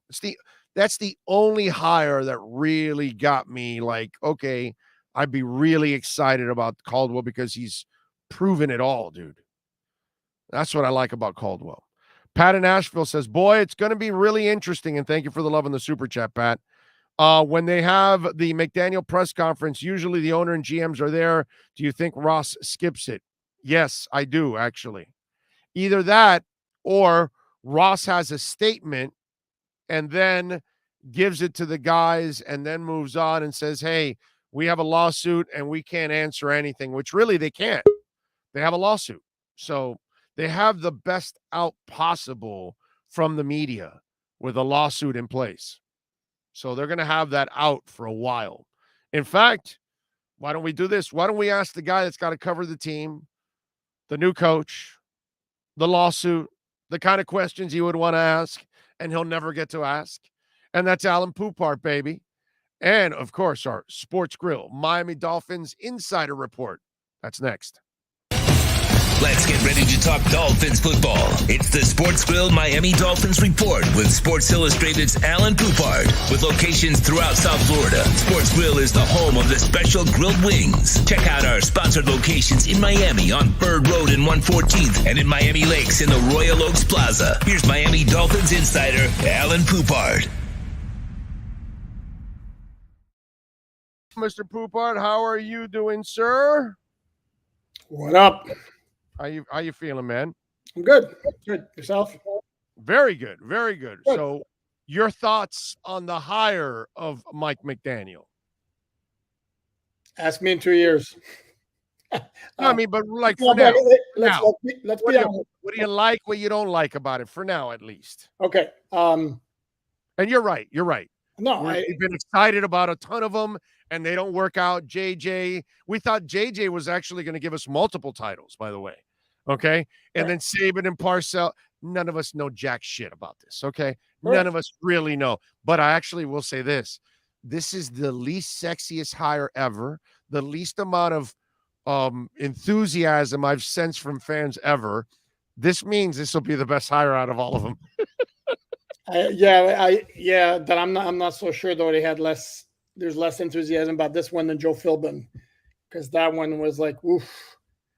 Remember Joe? I had people like, oh, well, help design the offense and all that stuff, and whatever. But I guess so.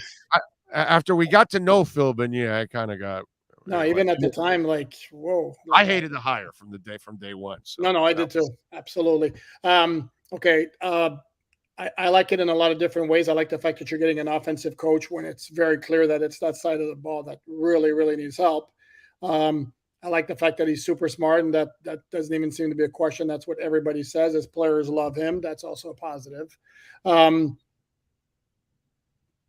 But the reality, again, but to me, it's going to come down to what kind of coaches he can bring. And if he brings Vic Fangio as his DC and Mike Munchak as O-line coach, sign me up. I'm all aboard. I think that would be a fabulous situation. I think I would probably reserve judgment a little bit until I see what kind of coaching staff he can assemble, because that was one of my concerns with him, as well as Kellen Moore, because they're both young guys. What kind of coaching staff can they put together?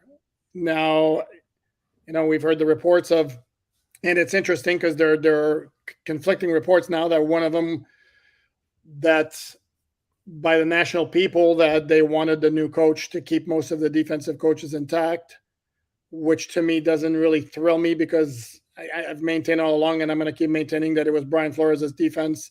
And if you keep the same guy, expecting the same guys on defense without Flores and expecting the same results, not real sure that's going to happen.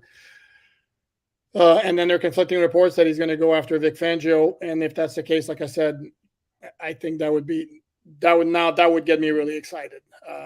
But there are things to like about the hire, no question about it. And I like the fact that he's got a really good personality, which will be. I love what, unlike the last guy, this guy has no ego that, oh my God, I got to micromanage everything.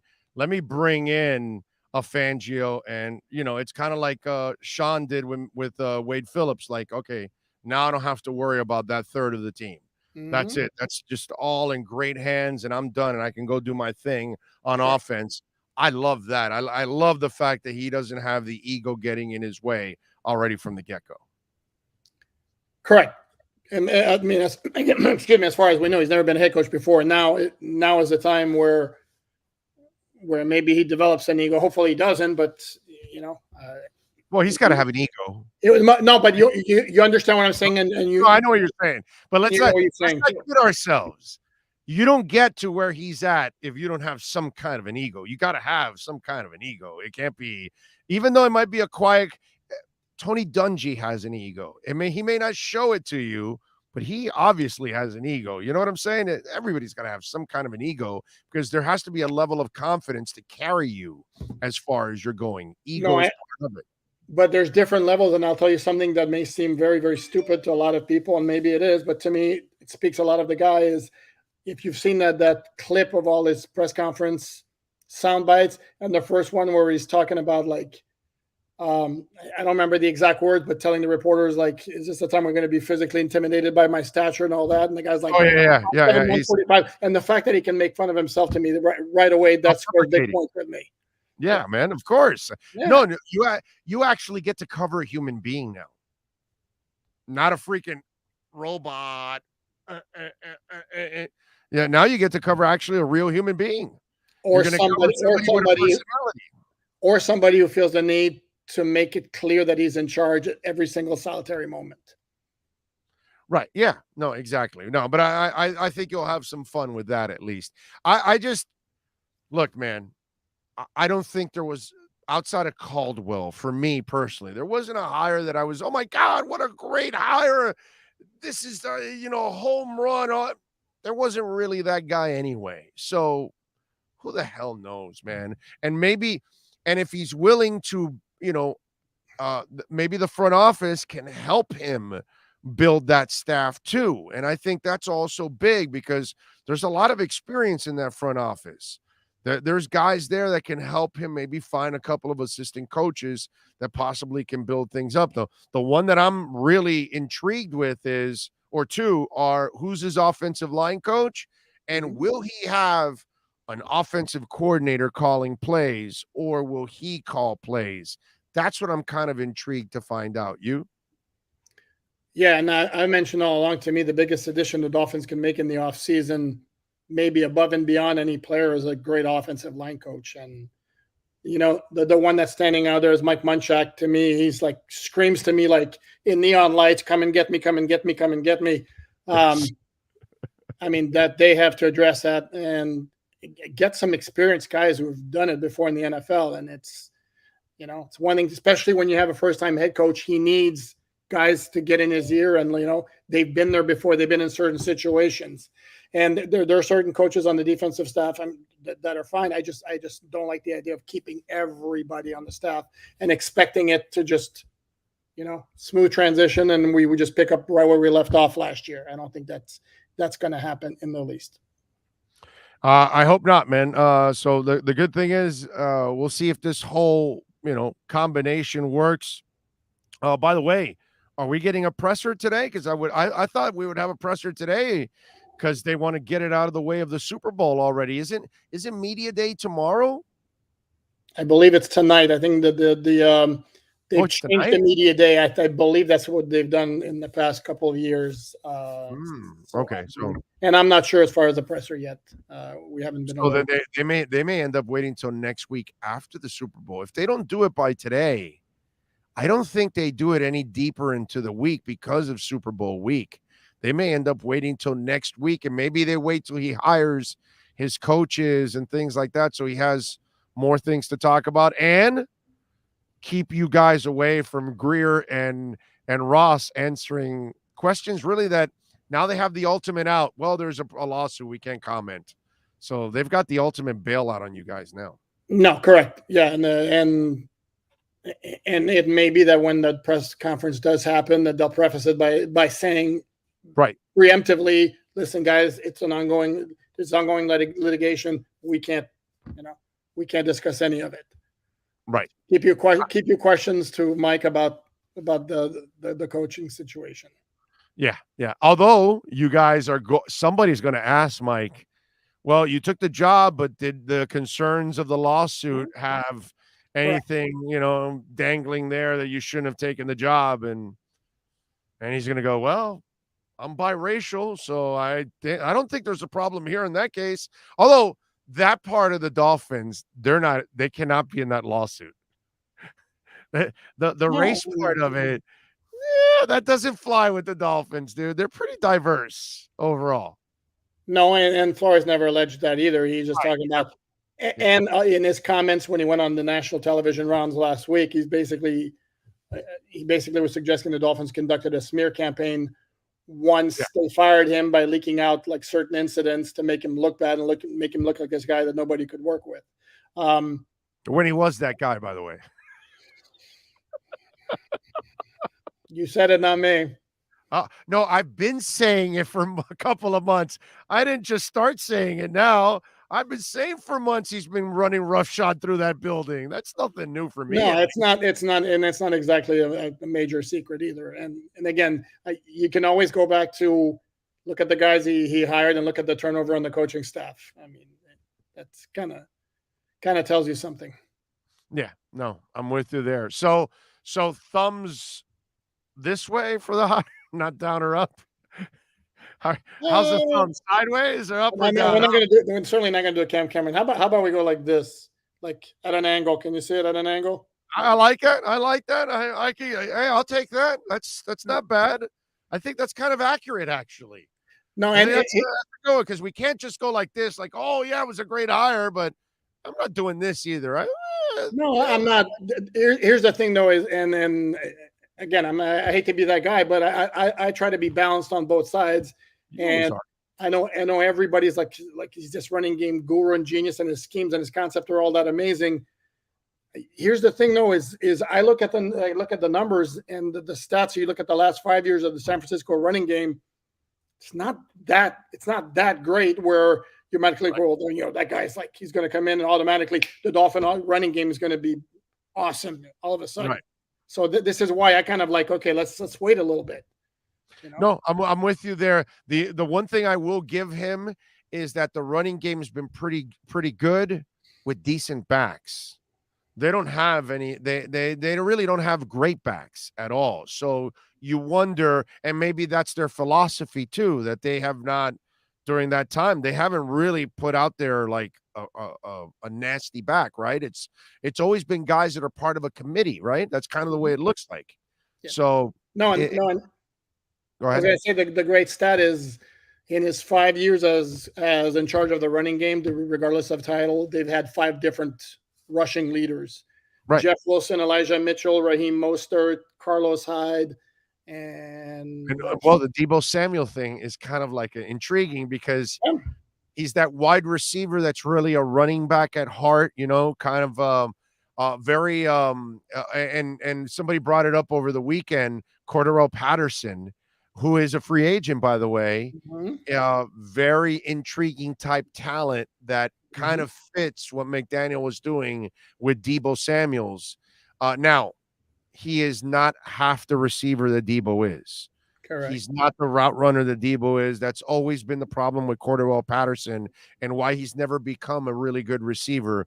But he is a guy that has a knack for the end zone and has a natural instinct to run the ball that you cannot teach. It's just something that comes with it. So maybe something like that might be added to this kind of an offense. And there's another guy already on the Dolphin roster who is kind of in that same ball. And no, I'm not looking Jalen Waddle. I'm thinking. I know you're going Bowden. I'm going Bowden. He's a little bit smaller than Samuel, but he's got the same kind of look at him in the open field. That's the thing that jumped out at me when he got here as a rookie. I mean, that guy, he's just like he's got eyes in the back. I like him, but he's not the physical presence that Deebo is. No, but that's what makes Deebo kind of unique. I mean, and to me, if you're going to try that move with anybody on the Dolphin roster, I think maybe you see if it can be done with Bowden. Jalen Waddle's way too slight for. Oh no, I would go sign Cordarrelle Patterson and do it with Patterson. Okay. Well, you're assuming the Falcons don't want to keep him though. That's the thing. He's a free agent, so no, I understand that. Like for example, Laken Tomlinson made the Pro Bowl for the first time with the 49ers, and I'm looking on Twitter. Well, the Dolphins should bring him in. Well, yeah, you're assuming that the 49ers are going to try to are not going to try to re-sign him. Right, I mean, it'd be great to have him. Sure, let's go get Trent Williams and Deebo Samuel and every good player the 49ers have. It's not quite that simple. No, you're right. You're right about that. But he's younger. I'm just saying Cordarrelle Patterson might be a guy that if you're Miami, and I think if Patterson sees he has a conversation, say, hey, we want to use you like Deebo. Nobody's doing that with him right now. They're not doing that with him in Atlanta. But here they'll say, oh, wait a minute. You're the guy that was doing it with Deebo. You want to do it with me? Okay, yeah. So there might be more incentive for Cordarrelle Patterson to sign here than staying in Atlanta. That's all I'm saying. No, he's very interesting. Hell of a returner too. Yeah, dude, hell of a returner. Yeah, it's a shame, man, because I remember when he was coming out, and I'm sitting there at I think it was the Combine, yes, and we were at the cigar bar, Nicky Blaine's, and man, half those guys loved him, like they were like just a knack for the end zone and a great athlete and all that. They all questioned whether they could make him a receiver, but they all wanted him on their team because of what he was and what he is now, actually. You know what I mean? And it's kind of freakish. All right, so what are we expecting here with McDaniel? When do you think there will be a press conference? Because, man, it's already noon and they haven't said anything today. Not sure yet. It doesn't really matter. I mean, and he's the type of guy too, and I think if the Dolphin fan base is fairly jacked up about it now, I'm going to guess the way he's going to come across in that press conference, Dolphin fans are going to be even more jacked up because if they're the idea of like winning a press conference, I think he's got the type of personality and quick wit, that I think he's going to absolutely kill it. But in the final analysis, it means absolutely nothing if we're going to be honest about it. Okay. All right. Beautiful. Beautiful. All right. Follow him on Twitter at Poopart NFL. What are you working on Sports Illustrated so they can bookmark it and check you out? Yeah, all types of things related to that. I just finished something like basically looking at his journey through, to get to becoming Dolphin head coach, including this really great nugget that I thought, like he's only 38 years old. He will join the Dolphins with the second most prior NFL coaching experience of all the Dolphin coaches they've ever had. Would you care to guess who had the most prior NFL coaching experience? Oh, Swanstead, right? No. George Wilson. Oh, God. Yep. Really? George Wilson. George Wilson crap. had 18 years of prior NFL coaching experience before he joined the Dolphins. And Mike McDaniel, even though he's only 38, 14. It's got to be so screwed up. People don't realize. For those of you that don't follow, or you don't look at history and you might be young or whatever, George Wilson was the Dolphins' first coach. He also used to play his son. And his son wasn't really a good football player. And they would lose every time they would play his son. And, dude, can you imagine being your father and they're booing your son mercifully throughout the stadium? That is just brutal, dude. Wilson, I heard, was a good man. It's a tough situation. He was put in a tough spot. I mean, the first coach of the franchise, that's tough. Yeah, I'm with you there. All right, follow him on Twitter at Poopart NFL. And, of course, catch him twice a week here delivering the goods, as he always does. Alan, thank you, my brother. Appreciate you. You guys, we'll speak on Thursday. You got it. There you go. That's our Sports Grill Miami Dolphins Insider Report. This has been the Sports Grill Miami Dolphins Insider Report with Alan Poupart, exclusively on the Big O Radio Show. Make sure you subscribe to the podcast and never miss a report. Search Big O Radio Show on most platforms. Visit Sports Grill in our sponsored locations in Miami on Bird Road and 114th and in Miami Lakes in the Royal Oaks Plaza. Hey. All right, we have a Debo on our roster. Jason, his name is Tua. No, he's not Debo Samuel. They have no Debo Samuel on this roster, okay? And Lynn Bowden is no Debo Samuel. All right, I do like him in a role that you would use something like what Debo is, but nothing like Debo is. Okay. Only Cordarrelle Patterson would be the guy that maybe you could try to do those kind of things. But there's only one Debo Samuel, man. There's only one, dude. Only one. Let's see. Seti says he looks like a genius when we took the opening kickoff back for 6. Yes, Joe Auer ran the ball back, the opening kickoff. Danny Thomas running down the sidelines with Joe Auer. And scoring that touchdown. Jason says Bowden can be used as a versatile weapon, but don't even compare the two yet, please. No, it's not even close. Debo Samuel is there's no player in the NFL like Debo Samuel. Nobody does what he does. We've never seen anything like it. It's just a freakish physical thing that it's hard, man. Hard to duplicate a Debo Samuel. Let's see. Darren Lee says, Big O, since Marino is quietly working with Pickett, do you think there's a chance Miami could draft him? Maybe Pickett could pull a Peyton, say he only wants to go to Miami? No. Look, man, I get some of you out there. You have given up on Tua. Let me wake you up, okay? Because I know my man Joe Schad, who's coming up, also needs the reality check and all that stuff. Leave it alone already. They're not drafting another quarterback. They're not trading for another quarterback. They're not signing another quarterback. If they bring a quarterback in, it'll be a veteran to back up to provide support. Stop it already. Move on. Turn the page. Tua is the quarterback. They will build around Tua. They are going to try to win with Tua. And if they can't win with Tua, then all of you that are not Tua believers will finally get your wish and they'll move on. But until they actually try to build around Tua, they're going to stay with Tua. So stop trading for Aaron Rodgers, Jimmy Garoppolo, asking Tom Brady to come out of retirement. I don't know who else is going to be available out there. Whatever. Okay? Stop it already. They're not drafting Kenny Pickett, and they're not trading for Aaron Rodgers, and they're not trading for Garoppolo, and they're not trading for anybody. They're trading for offensive linemen. They're signing offensive linemen. They're drafting people. They're drafting receivers, signing receivers, drafting running backs, signing running backs. Quarterbacks are not in the mix. Let it go already. Turn the page. Come to reality with the rest of us. Okay? Just say, okay, Dolphins are moving forward. I don't believe in Tua. Don't give me anything else. Why? It doesn't make any sense because they're not doing it. I kept telling you they're not going after Harbaugh, but some of you are so. This is the world that we live in, all kinds of, conspiracy theories. So people will convince themselves that Harbaugh was in the mix when he was never in the mix. Just because of the connection with the owner and the coach. I get it.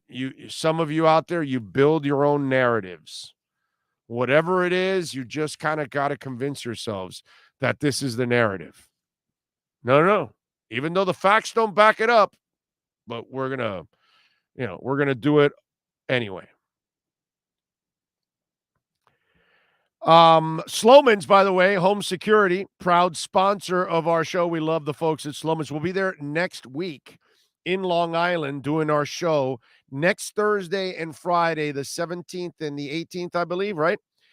Is next week. Am I correct? Because I always mess this up. Yeah, because I think we fly in the 16th, if I'm correct. Yes, Wednesday night we fly in. So Thursday the 17th and Friday the 18th, we'll be at Sloman's next week.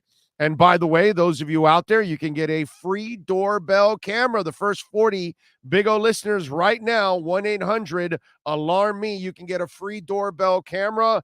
And that doorbell camera, by the way, connects directly to your smartphone with your Sloman Shield, folks. And of course, besides the free doorbell camera, we're going to give you a customized home security system, professional installation with our low-cost central station monitoring. So you're going to get an LED touchscreen pad, a motion detector, 3 arm doors, and a backup battery. All you have to do is call 1-800-ALARM-ME so you can feel safe and your family can feel safe.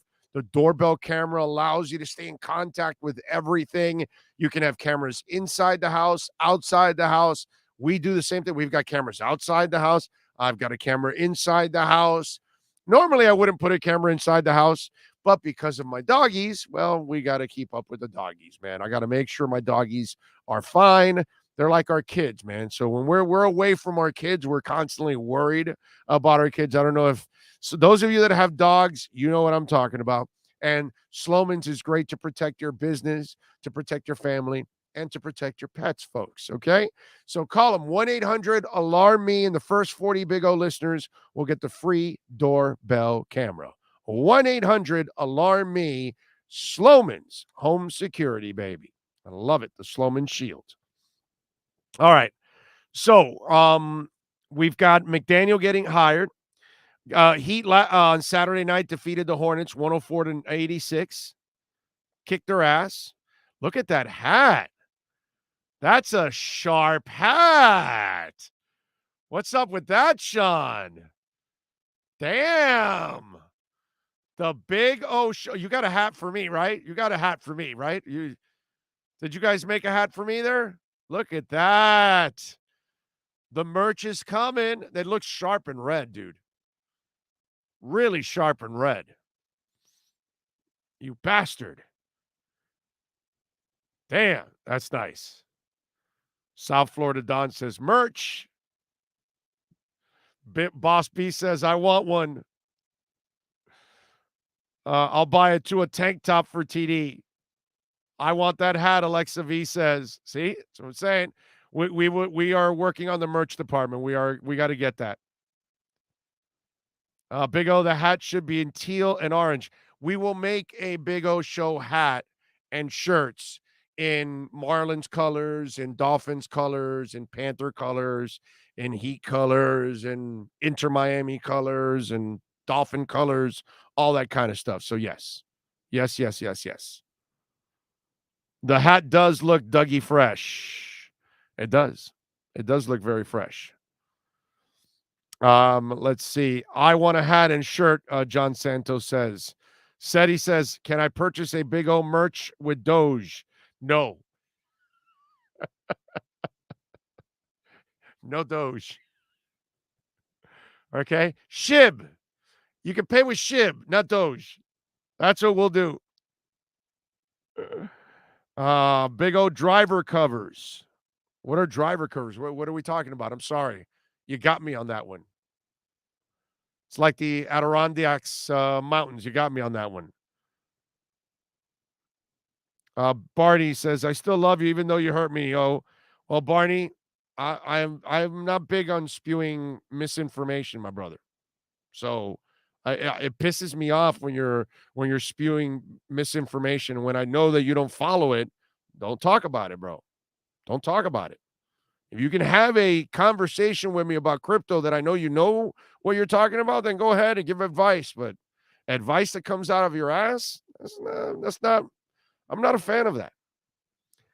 Golf, tire, I don't know what the hell are you guys talking about. Golf clubs.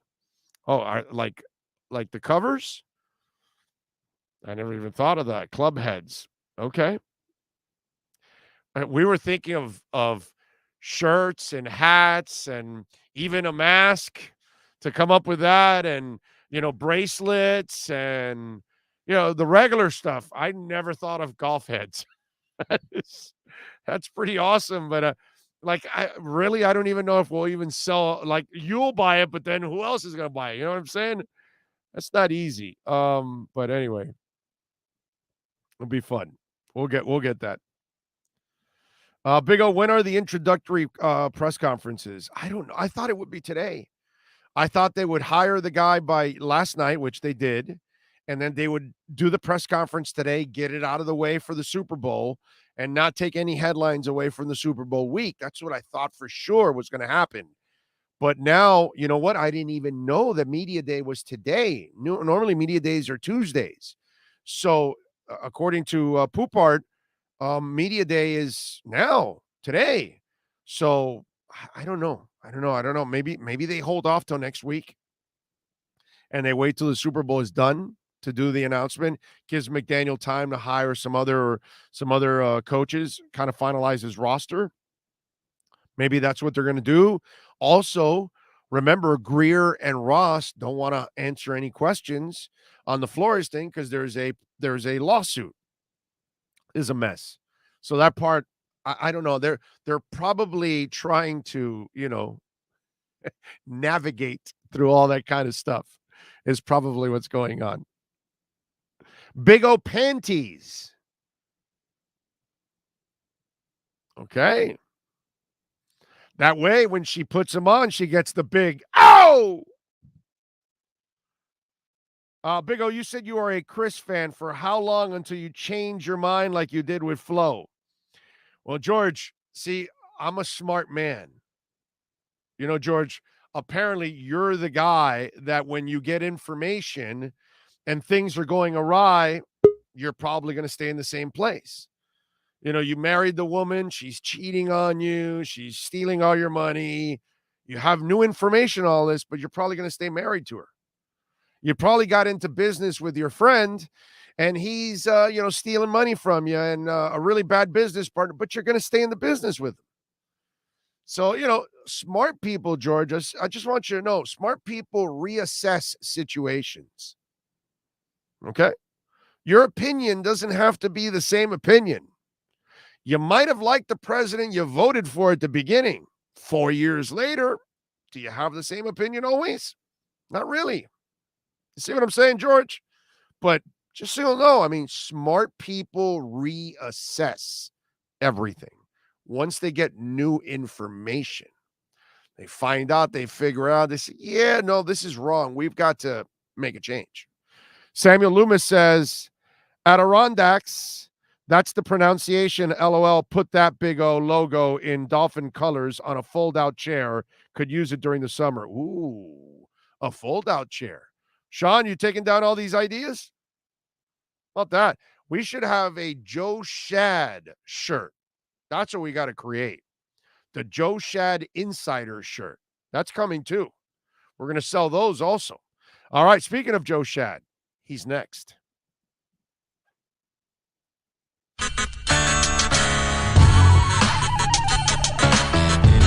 When you're ready to purchase a new home loan or refinance the one you have, American Dream Lending will make sure your loan experience is easy with fast approvals and quick closings. With many loan programs and competitive rates, now is the time to turn your dreams into reality. Ask about special financing for veterans. They never charge an application fee and you will work directly with one of their experienced loan professionals. Stop dreaming and contact American Dream Lending today, 786-802-1727 or online at adreamlending.com. The view and statements or beliefs expressed on the following program by the host, guests, or callers are not necessarily the opinions of FantasyAccess.com, Media Group Inc. ownership, management, sponsors, or website. The Big O Radio Show is brought to you by Caneswear. Go to Caneswear.com, where all orders over $99 get free shipping. Sloman's Total Home Security. Protect your home with the best in the business. 1-800-ALARM-ME for the company serving America for nearly 100 years. 1-800-ALARM-ME. Tommy B. Butts Junior Enterprises.com. Licensed roofing contractor. 100% financing is available. Go to Tommy B. Butts Junior Enterprises.com. Dolphins fans, buckle up. It's time for the American Dream Lending Miami Dolphins Report with Joe Schad. When you're ready to purchase a new home or refinance the one you have, American Dream Lending will make sure your loan experience is easy with fast approvals and quick closings. Call them at 786-802-1727 or online at adreamlending.com. Here's Joe Schad with today's edition of the American Dream Lending Report. That is Joe Schad. How you feeling, baby? You feeling good? Well rested? Yeah, I'm glad that the coaching search is finally over. Can all move on with our lives. Yes. No surprise, right? I felt kind of it was either Dable or McDaniel all the way through. I never bought the Harbaugh crap. So kind of went the way it looked like it was going, right? Yeah, most people thought that if it wasn't Dable, it would be McDaniel. I agree with that. Do you like the hire? What do you like about it? What do you don't like about it? Well, I mean, it's an inspired hire. It's a bold hire. Obviously we had talked about how maybe hiring someone with head coaching experience would be a nice change of pace. But, it's going to be interesting and it's going to be fun to cover Mike McDaniel. He is a guy who has a sense of humor. He's a guy who smiles. You get to cover a human being. All right. Yeah. I mean, you never know until you spend every day with a guy, and certainly he'll be in a new position. You'd hope that he maintains the same approach to his dealings with the media that he did as an assistant coach. But listen, I spoke to 4 NFL players who have played for him. I spoke to New York Jets coach Robert Saleh, and they all had nothing but the highest of praise. Not just about football acumen, all the genius guru stuff. I mean, we get it. He knows how to design plays, and he should find ways to improve the Dolphins' running game. But they also vouch for him as a leader, and that's important here because Adam Gase was very focused on play calling and not at all focused on the entirety of the team and leading. Joe, let's give Adam Gase a lot of credit. He prepared us for social distancing even before the pandemic started. So there's a lot of inspiration with Adam Gase, with Miami and the Jets. He prepared us for a pandemic, and we didn't even know that he was going to teach us about social distancing. So let's give Adam Gase some credit there on the pandemic side. Adam is the last Dolphins coach the greater good. Listen, Adam did lead the Dolphins to a playoff game, and the last 9 Dolphins coaches, including 3 interim coaches, have a total of 0 playoff wins. 0. 9 coaches. Don Shula, the only coach in Dolphins history with more than 2 playoff wins. This is outside of the Shula era, this has been very embarrassing. And so ownership. Well, everything Shula built was destroyed. Everything. So outside of the Shula era, but the Dolphins are banking. It went from royalty to being the Bengals of the South. I mean, the Dolphins were NFL royalty, bro, under Don Shula. Since then, completely fell out of that. No longer considered that. Not even close to. We're considered the dregs of the stinking NFL right now. Is what it is. I think it makes a lot of sense that the Dolphins went offense. They obviously that's the biggest need need to improve the woeful, boring, dreadful offense. We will see if Tua Tagovailoa can flourish under Mike McDaniel. I do think he will improve, and that the Dolphins' offensive line and running game will improve, which will help Tua. I can't say with certainty that we will know. We know you've given up. We know you've given up on Tua. Okay, it's all right. It's the all Dolphins good. have 2 first-round draft picks in 2023, and there's always the possibility they add additional draft capital just in case they have to move on. Well, you know they're going to add some draft capital. It'll be the name of Xavier Howard will be traded sometime in the next 60 days, I would imagine, for some draft capital. It'd be interesting to see how the deletion of Brian Flores from the formula impacts or does not impact the decision on Xavier. Do we think that Brian Flores is more likely to have fought to keep Xavier Howard in the fold? Yeah, that's what you think. How about you don't think the it's same ironic thing? Because I don't think that you think the same thing, don't you?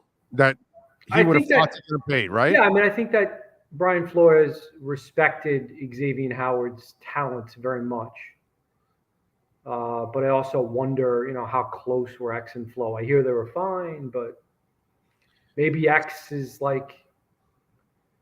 not as quite as aggressive about getting his deal. We worked every single year with Flogun. Well, no, but he's going to want his money this offseason. He's going to want his money this offseason. It's going to happen. Well, they gave him more this past offseason, so yeah, something's gonna be up with that. The question now is, and I love the Vic Fangio talk. I love the fact that the young guy wants to bring in a coach that actually has head coaching experience and can help run the defense and take that burden of worry off of him. So I love that. The real question, Joe, is offensive line coach. Will he be the offensive coordinator, or will he have somebody else call plays? So I wrote in my column on the Palm Beach Post website. I wrote it in about an hour after McDaniel was officially named. You might be able to tell, but I wrote in there that I expect McDaniel will call the plays.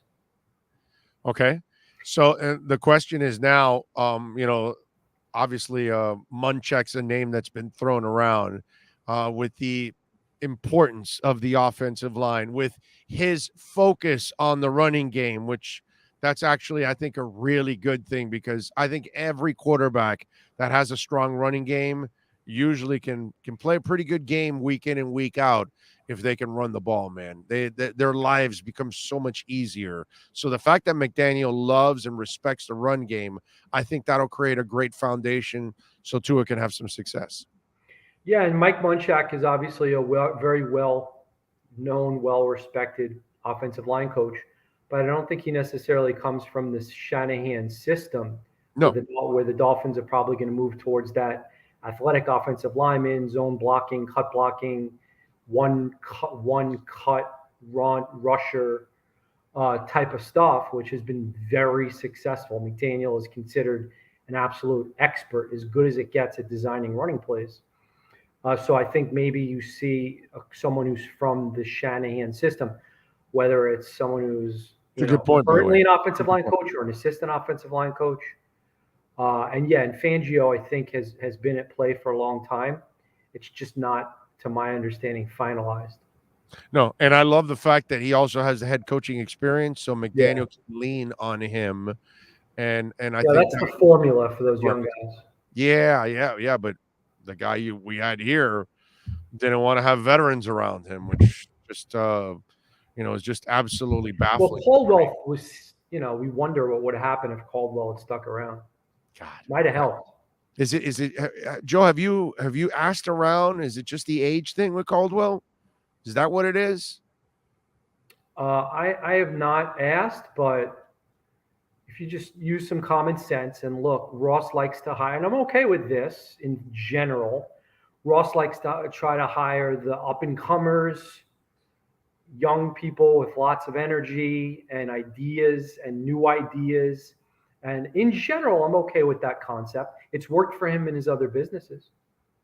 Yeah. It's just, I mean, this is a rough business, man. Detroit Lions haven't been able to find the right combination for 70 years, and the Bengals, they've popped into a couple Super Bowls, haven't been able to get over the hump, and we'll see what happens, this Sunday. But it's kind of like the Dolphins have entered in that funk of trying to find that guy to finally be the person that leads your team. You know what I'm saying? It's a really weird thing. By the way, before I let you go, you're expecting that this lawsuit's going to drag on for a few years, right? Because I kind of feel I'm not like a legal expert. Generally, they do, but of course, there are some reports that it might not meet the level of class action lawsuit, that it might not get approved as a class action lawsuit.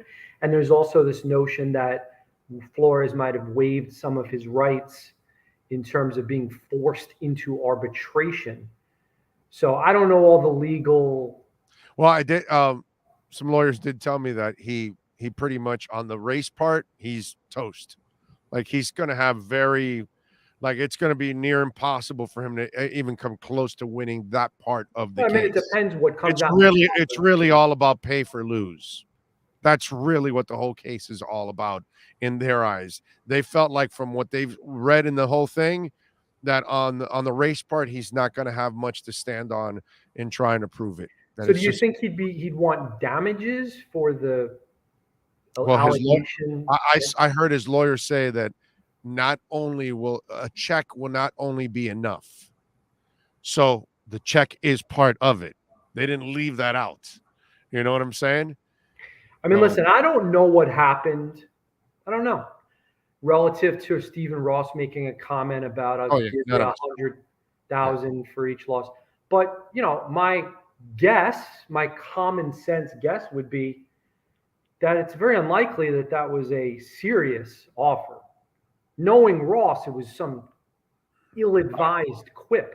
Now, there's the guy that went to visit Harbaugh in the middle of the night with Sperano in place. So I'm not putting anything past that guy. So you think there could be evidence in yes. a text? Oh no, I don't know if there's evidence. Right. I don't know if there's evidence, but I don't put it past that it didn't happen. Like that maybe he did say it to him and whatever. The thing is with Flo, the screwed up part. I know this is screwed up, but he should have said it right there and then. If you wanted to carry it a lot of weight, can you imagine you just signed? And this coach, the owner's telling you lose and we'll give you $100,000, and you quit on the spot and you expose them right there and then, it would have carried so much weight at that moment. Now it just looks like sour grapes. So that was after the 19 season, though, right? So he had already come. No, it was during the 19 season. Oh, right. I'm thinking of the yacht meeting. Yeah, the yacht meeting came after the 19 season. Yeah, the quarterback meeting. No, that was after. It was during the night, but that's when you had to do it right there. Let me ask you, all right, yes or no? Is Stephen Ross within his right to ask Brian Flores to do everything he can to lose games? No, not at all. That's disgusting. That's disgusting. No, you don't do that, man. You don't do that. Yes or no? Have other owners in various sports likely asked their coach to do just that? I don't know. I can't answer that, my brother. In the NBA? But if they did, it's disgusting because you're now telling somebody to go out there and look like an idiot and fail on purpose, and then you'll get criticized and ridiculed for all of that, and it's on your record. And that not only that, dude, let's get personal here. You hired a minority. They don't get a lot of opportunities. Now you're gonna make them crap on their only opportunity. That's pretty disgusting. Well, I agree with what you've said. I agree with what you said. It's not a low good. life. That's a low life. Well, move. I wouldn't say low life. I would say it's No, an it's a total ill-advised low-life. decision. Well, all right, those are your words. You're worried about the owner. I don't give a shit, dude. You know what I mean? I get it. You got to deal with it. I don't. But I do want to clean one thing up. In my opinion, educated opinion, Brian Flores absolutely knew what he signed up for. He was told this was a total teardown. Yeah, true. So it's not like he was blindsided. I mean, he knew what was up. I mean, and that could also maybe work against him in the lawsuit, Yeah. It's just I think the race part, obviously the NFL has an enormous problem with race. The Dolphins don't, by the way. Zero. Let's just make sure. And to Brian Flores' credit, he's not going after the Dolphins for race. He can't. He can't. They got one thing that was in the lawsuit was where he said that the club allegedly participated in a smear campaign to portray him as an angry black man. I have black African-American peers. I suggest you follow them on Twitter. Omar Kelly obviously is a part of this Big O family here. He has tweeted about it. Kudos to him. He's written about it. He's written about something that took me aback within the last 24 hours, which was the reaction to the revelation that Mike McDaniel is biracial. And Big O has some interesting tweets about that. I hope maybe he'll even write about it. Very, very interesting to me that folks would push back on the concept that he is biracial. Totally blew my mind. Which is ridiculous. He's biracial, bro. That's it. Those are the facts. So it is what it is. All right. Follow him on Twitter at Shad Joe. More importantly, catch his work there at the Palm Beach Post and subscribe like I do. Support our local journalists, okay, like I do. Well, we also create this platform which supports a lot of local journalists too. Also, by the way, Joe, what are you working on the Palm Beach Post covering the Miami Dolphins so folks can check you out? I mean, obviously, within the coming days, we expect to catch up with Mike McDaniel. In the meantime, I'll be looking at some things like what kind of offense do the 49ers run? What kind of impact might Mike McDaniel have on Tua? And, the whole concept of play calling. Mike was not the primary play caller in San Francisco. What's the history in terms of guys who weren't play callers becoming head coaches? I know Philbin makes everyone queasy, and I'm in no way comparing Mike McDaniel to Joe Philbin, who I'm sure is a very nice man who I've never met. And by the way, just so you'll know, in a couple months when summer's here and Joe's pool's done, we're all going to Joe's house to party. Okay, Big O Nation. So there you go. Joe, they're doing we appreciate your pool invite. Thank you. They're doing the tiling this week. It's going to be like a shiny, iridescent blue. It's going to look awesome. Very nice. Very nice. Very good for our party. We'll bring the booze and ourselves. And we'll bring some food too. We'll bring a lechon. Sean, there's some Dolphins in my community. We can invite them over. There you go. Sean will cook the pig. He's got a cajachina and everything. So we're set to go, bro. We're set to go. All right, Joe. Good to see you, bud. You got it, baby. Be good. The great Joe Schad. We love him. With our American Dream Lending Miami Dolphins report.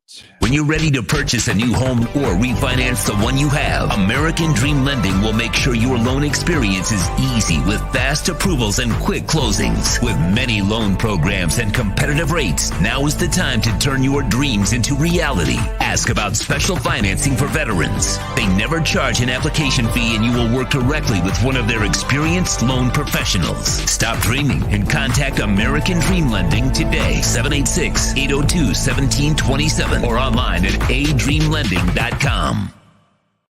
And by the way, the owner, man, you can call him 305-992-5218. Eves is a great man. The rates are going to go up. Take advantage right now. Consolidate those credit card bills. I'm afraid, not a financial advisor, but I'm really afraid of our economy in the second half of this year. The last president on the back end and then this president have printed so much money and they have given away so much money that I think it's going to catch up to us at the end of the year. So be careful out there. You've gained equity in your home. Call Eves at American Dream Lending. Go to adreamlending.com, 305-992-5218. Tell them that Big O sent you. They'll take care of you there at americandreamlending.com. Man, good people out there. Yes, Sean. So now you're wearing a shirt and a hat, you bastard. Is that what you're doing now? Is that what you're showing off? You see that? New Big O polo shirt and hat. Look at that.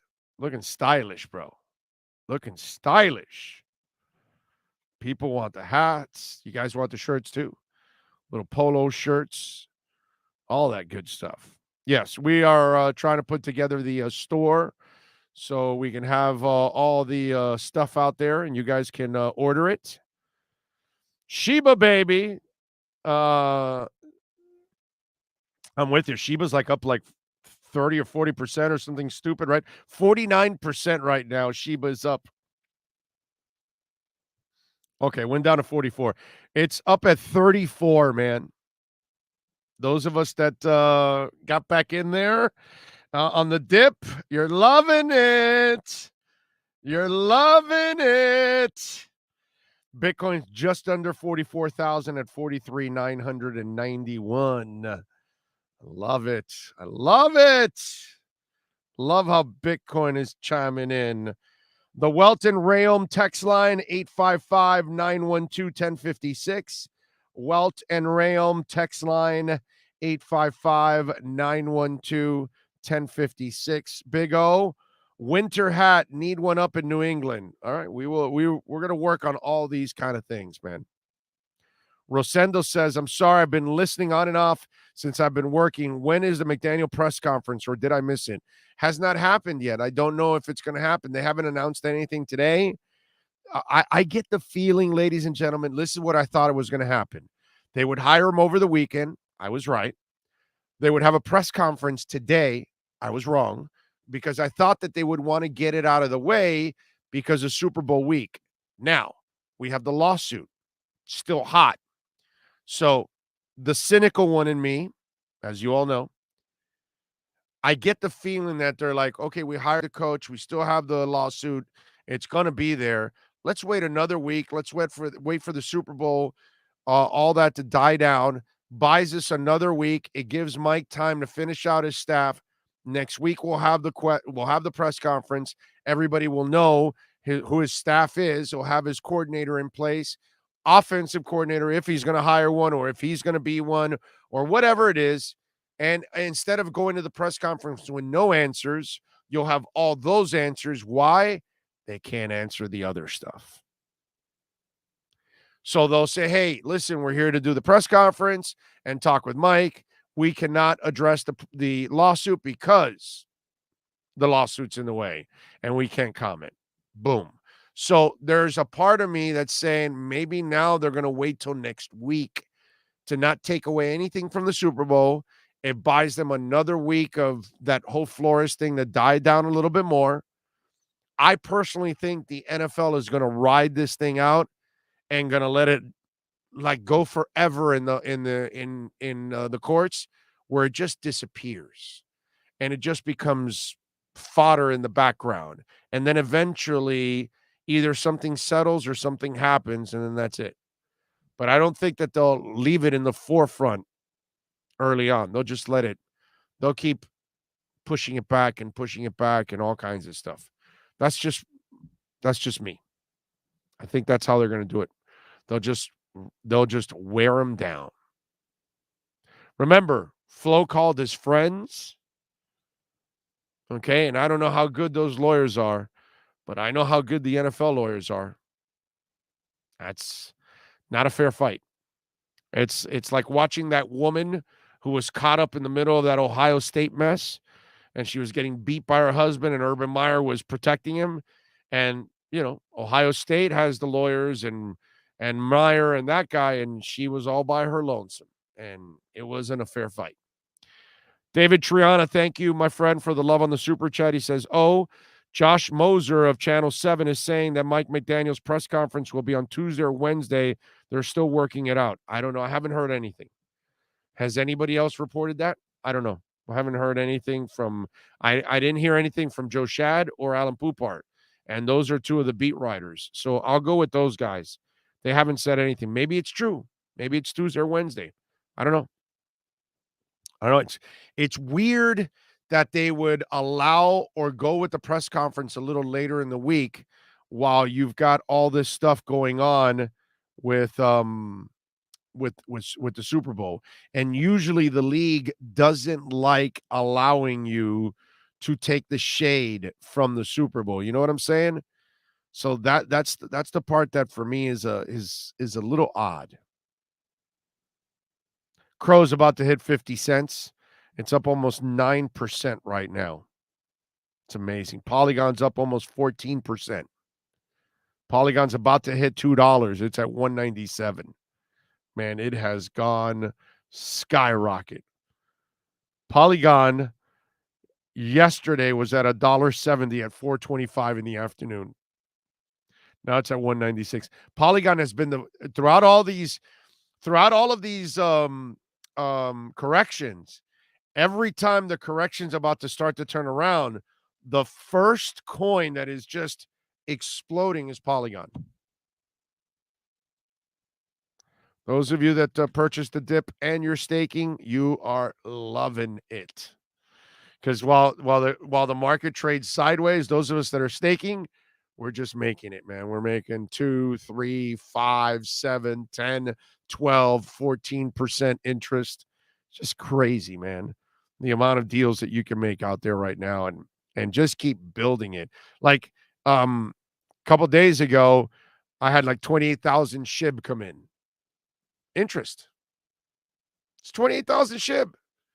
So that was a few days ago when it was at 21. Right now, and I got those like at 21. So right now, it's at 34, almost 35, 34.98.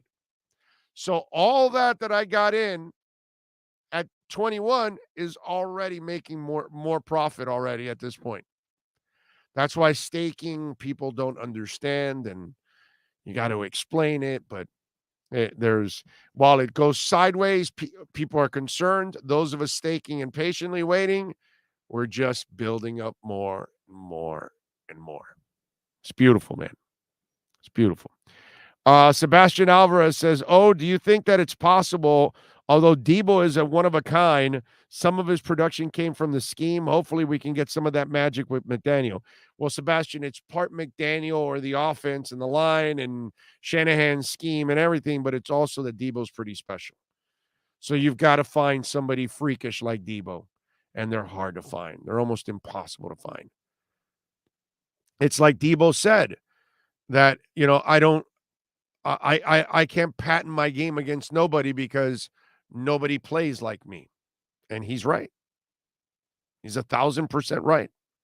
Don't forget, by the way, to smash the like button, please. Smash the hell out of the like button. Really appreciate all of you out there watching the show or downloading the show. Anytime you're listening to it, day, night, smash it there on iTunes, Spotify, Stitcher, iHeart, Google Play, SoundCloud, Podbean, wherever it is that you download our program. Thank you all out there. We are now averaging over 80,000 downloads a day. We're up to 2.5 million a month now. You guys are just absolutely amazing. Okay? Debo is a free agent after this season. Yeah. He's not going anywhere, bro. They'll tag his ass. You don't let a guy like that walk out because nobody does what he does. You know what I'm saying? So don't even dream. Don't even bother. What do you usually sip on there? Is that coffee? If so, what's your choice of Cuban coffee? No. It's actually honey and lemon. You all turned me on to it, and for the voice, and so I drink honey and lemon throughout the show. kind of, lubricate the pipes. And it does help, by the way. Those of you out there, I don't know how many of you mentioned it, but a couple of you mentioned it over time because you knew I was having trouble with my voice. And those of you that have been with me, you know that I was shut down for a whole week when I had to have vocal cord surgery to remove some polyps. Or polyp, actually, not polyps. Polyp. I had a polyp right in the center of my vocal cords. And the doc removed it. And now I use this a lot. So it's honey and lemon. The wife makes it for me every morning. And then I drink it throughout the show. I actually drink it throughout the day. I take it with me and everything. Yeah, I always drink this thing broadcast days. On Saturday and Sunday, I don't. But on broadcast days, I drink this thing with honey and lemon. So there you go. So no, I'm not boozing. It's not coffee. It's not, what is it, an Irish coffee, right? No, there's no liquor behind it. You know what I'm saying? I mean, a little Edge and, little Grey Goose or Tito's vodka, not a bad thing, but this is what I need to kind of soothe in the pipes. It's a beautiful thing. Thank you. All right, we are waiting, by the way, Marcel Louis-Jacques to join us. And wrap a little Dolphins with him. By the way, do want to remind you, Tommy B. Butts, juniorenterprises.com, proud sponsor of the show. And folks, if you're having roof issues right now, there's no doubt about it, man. You've got to call Tommy B. Butts Junior Enterprises. Go to the website, Tommy B. Butts Junior Enterprises.com. All right. And listen, they are fully licensed. 954-735-9826. That's 954-735-9826. They've been serving South Florida for over 25 years. Proud sponsor of our show. He and his 5 sons listen to our show. They are big-time sports fans, big-time sponsors here. They work in all kinds of roofs. By the way, their roof mechanics are highly crafted and skilled professionals. They have an A rating from the Better Business Bureau, and all work is fully guaranteed with the customer's complete satisfaction. So call my friend Tommy. Tell him that Big O sent you. You're having roof issues, or maybe you want to inspect a house that you're about to move in, or you want to sell it and you want to make sure your roof is fine, or you just want to make sure that roof is fine for the upcoming hurricane season in a couple of months. You want to be prepared for that. You don't want to call during hurricane season that when it starts raining every day, now the water starts coming through the roof and everybody else is having issues and then it gets backed up. Call Tommy B. Butts right now. Okay. Go to the website, Tommy B. Butts Jr. Enterprises.com. Call them 954-735-9826. Marcel Louis-Jacques is next. Time to get the edge on the Miami Dolphins with our Edge Energy Drink Miami Dolphins report. When you want the energy drink that's delicious and smooth with zero aftertaste, you can only order Edge Energy Drink at myedgedrink.com. That's myedgedrink.com. Here's the ESPN Dolphin insider Marcel Louis-Jacques. All right, there he is. You ready to bring us the edge, Marcel? You ready? Always, man. Always. That intro never gets old, baby. No. It's a beautiful thing, isn't it? It's a nice intro too. It's a really good intro and a really good drink too. It's also incredibly smooth, little edge. You'll be getting more of Marcel very soon, and all of our insiders. I'm really excited about a project I've been working on. I'm actually racing out of the house to actually go do some stuff again for this. It's always a lot of work, man, to put all this crap together, man. I got to tell you, it's not easy to do all this stuff that we're doing every day, all week. Not easy, folks, but it's going to be a lot of fun. I think we're going to put together the greatest Dolphin show on a monthly basis that's ever been put together here in South Florida. It's going to be a lot of fun, and Marcel will be a part of it. Marcel, talk to us. Your thoughts on the hire of Mike McDaniel for the Miami Dolphins. I mean, when you hear the phrase long time coming, this was a long time coming. People I've spoken with for the past, several weeks throughout the league have seen him as the front runner for this job. I know that Brian Dable had a lot of support within the building, and I'm not going to say that that isn't true, but I think particularly, I think there was split within the Dolphins organization between McDaniel, between Dable, and then between maybe one or two other candidates. And definitely when Dable was hired, it became, I don't want to say unanimous, but the interest in McDaniel became a lot more secure, a lot more complete. It is a kind of a relief that this entire saga is over. No more guesswork, no more, being on edge, like the plug there. No more being on edge, no more just waiting to see like if today is the day. But I think it's a good hire. I think that, based on, again, the people that I've spoken with around the league, this guy has been with Kyle Shanahan every step of the way, everywhere that Shanahan has gone, whether it's Washington, Houston, Cleveland, Atlanta, San Francisco. And the understanding that I'm under is that McDaniel is a lot more responsible for the successes of those offenses than he publicly gets credit for. I think he was, I said the last time I was here that the idea that he doesn't call plays is a bit exaggerated. He is the play designer. He is heavily involved in that collaborative process of actually calling plays. There have been stretches of games where he is the play caller, particularly late in the season for the 49ers. I think he brings a lot of innovation to the table. I think he brings a certain type of energy to the table. He's part of that, what I think is the most innovative coaching tree in the NFL right now with Shanahan, McVay, and LaFleur as well. And I think I don't know if it's going to be immediate because there's still a lot of work to do on this roster. But I think that the Dolphins made the right move here. I think that this was a home run hire. I like the hire too. I like the mix, and I like his openness also that he's wanting to bring in, if the Fangio story is true, bring in a veteran coach to kind of help him, that he's not coming in thinking that he's knowing it all and that kind of thing, where he's got to micromanage everything. I like that he's kind of open in that sense. That gives him an opportunity to grow. And listen, any of us that start in any walk of life, in any kind of career, don't you gravitate to the people that are successful and been at it and try to steal stuff from them so you can be better at your craft, right? I mean, that's kind of part of it. Respectfully borrow. I think we're gonna have to redress it.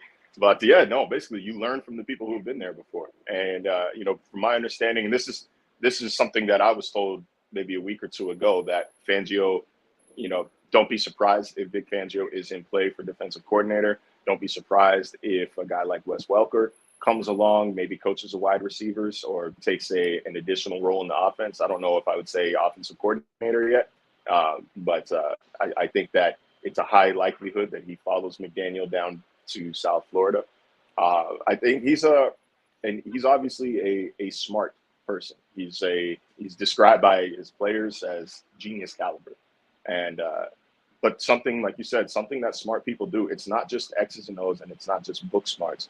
Something that smart people do is learn what they don't know and be aware of what they don't know and Amen. Delegate. Find people to do it. If you are not a defensive guy, go find a defensive guy. It's really that simple.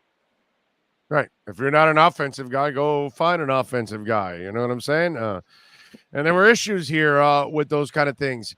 I like the fact that this is a guy that really respects the run game, Marcel.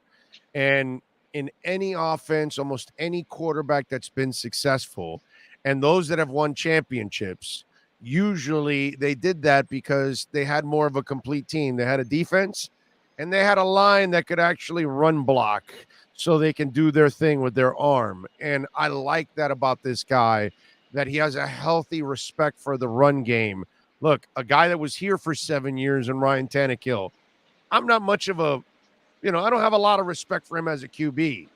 But you watched the way Derrick Henry in that running game went and the way Arthur Smith was able to design everything. It made Ryan's life that much easier. And to me, that I think if you're stealing some of those elements, it's going to make Tua's life that much easier. Yeah, and even going back to his time at Alabama, Tua is not the kind of guy Tua's not the kind of guy that is elevating an offense by himself. And, hold on. Hold those fingers there, everybody in the chat right now. He's not the kind of guy that's going to, the chips are stacked against you. He's going to throw for 370 yards and 4 touchdowns. That's not his game. Marino. That's it. He needs that run game. And he's not alone in that. He's not unique in that. That's not his style. That's, I think, the norm for quarterbacks in the NFL.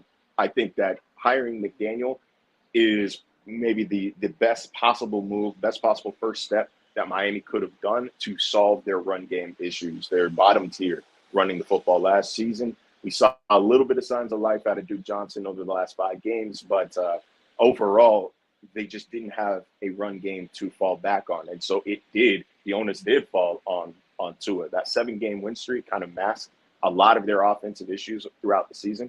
But I think that with a stronger run game, or at least a competent run game, we're going to see an even more efficient Tua. And like I said, this is just the first step. There's still a lot of work to be done as far as personnel and roster decisions. There's a lot of money to be spent. There are a lot of draft picks to come into fruition. Like they need to add an influx of talent on that side of the ball, but they have the kind of mind now at the helm who's going to extract the most out of it no matter who they get. Marcel Louis-Jacques joining us here. Joins us twice a week for the Edge Energy Drink, Miami Dolphins Insiders Report. And don't forget, the link is below if you want to order Edge Energy Drink to your home. Delicious, smooth, and zero aftertaste. Zero. Nothing, not a nay. It's amazing. So check it out. Only place you can get it online. So check out the link below. You can also go to myedgedrink.com. All right, so Marcel, what are you hearing on the offensive side, whether it's the offensive line coach? And you talked a little bit about Wes Welker.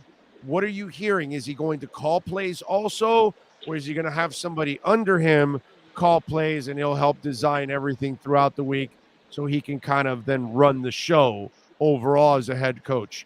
What are you hearing in those areas? Because as you know, we're kind of keen on trying to find out if they're actually going to have a good O-line coach. Yeah, it's still, we're very early in the process. Obviously, the hire just made official yesterday.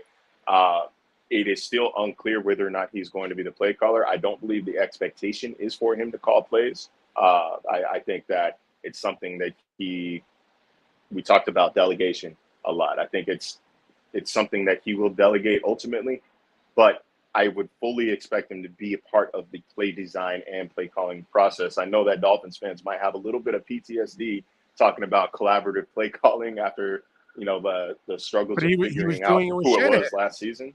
But he was it's something that he was doing with Shanahan, and it's something that does work. It just maybe doesn't work when there's 6 people on the line, but it is a process that does ultimately work when you run it correctly. You know what I'm saying? So I think that's the plan there.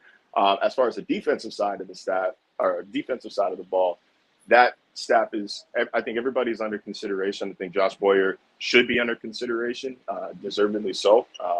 Those two need to meet and kind of figure out, where their goals align, where their philosophies align. But I do think we need to keep an eye on 2 assistants now, and that's Gerald Alexander and Charles Burks, the defensive backs coach and the cornerbacks coach, respectively. I think those 2 are rising stars in the NFL right now. I think it would be kind of a shame to let them walk, without offering them retention. I wouldn't be surprised if Brian Flores ends up getting the New Orleans Saints job, as we're hearing. I think he's out on the Houston job. If he does end up getting the New Orleans Saints job, why would you believe that? When all 32 owners are together, they're they're protecting even a scum like Snyder. That Look, man, I saw just Eric. don't believe he's I saw up for Eric Reed get a anything. job. I saw Eric Reed get a job with an open collusion suit against the NFL a couple seasons ago. That's a PR move. I don't know. So is hiring Lovie Smith, with all due respect to Lovie Smith. But either way, Yeah. I don't want to rule. I'm just That's saying I actually don't want to that's a rule really good point. anything. I don't want to rule anything out. I'm just saying if he does, in a world that he does get the Saints job, I wouldn't be surprised if he made calls to Alexander and Burks, both of whom publicly defended and had Flores' back after he filed his lawsuit last week. But I think again, we're early in the process. We're going to get his introductory press conference this week. He's going to get his first taste of the media. I'm sure it's an opportunity for him to meet a lot of whatever players are still in town. I can't imagine who wants to leave Miami during the offseason, and then meet some of his potential coworkers if depending on who he does retain. But by the way, Marcel, Mom's Cooking will bring you anywhere. If it's North Dakota, your ass will travel to North Dakota just to have Mom's Cooking for a couple of days. You'll leave right away and come back to South Florida. But Mom's Cooking, I can see the fellas leaving for Mom's Cooking. You know what I'm saying? Yeah, I mean, shoot, I'm going back to California next week for 7 days. But I'm coming back, of course. But no, the one thing I do want to just kind of throw out there, as far as McDaniel's willingness to keep guys and retain staff that he's going to inherit. He was part of a staff in not only Washington, but also Atlanta, where, from my understanding, the head coach didn't make any sort of effort to keep them there. Dan Quinn didn't make any sort of effort to keep McDaniel on staff when Kyle Shanahan left for San Francisco. I think that it might be, and then look how it worked out. So I think it maybe is a mistake that he doesn't want to make. I think it's something that he will take seriously, the staff that he inherits. I don't think that he's just going to come bogart his way through and bogart his guys through. So either way, it's something to, we're done with the coaching search, and now it's, coach retention watch. Now we're evolving things that we're keeping an eye on. Now we're moving on. Marcel, you said you expect a press conference sometime this week. And to me, I was thinking that it would be done today just so they can get out of the way of the Super Bowl. But if they wait, another day or two, you're kind of in the middle of the Super Bowl week. I thought maybe they would then maybe wait till next week to get out of the Super Bowl and leave them have, the headlines. What are you hearing? Why are they moving forward possibly with a press conference throughout the week when I'm sure the NFL doesn't want people stepping on that headline?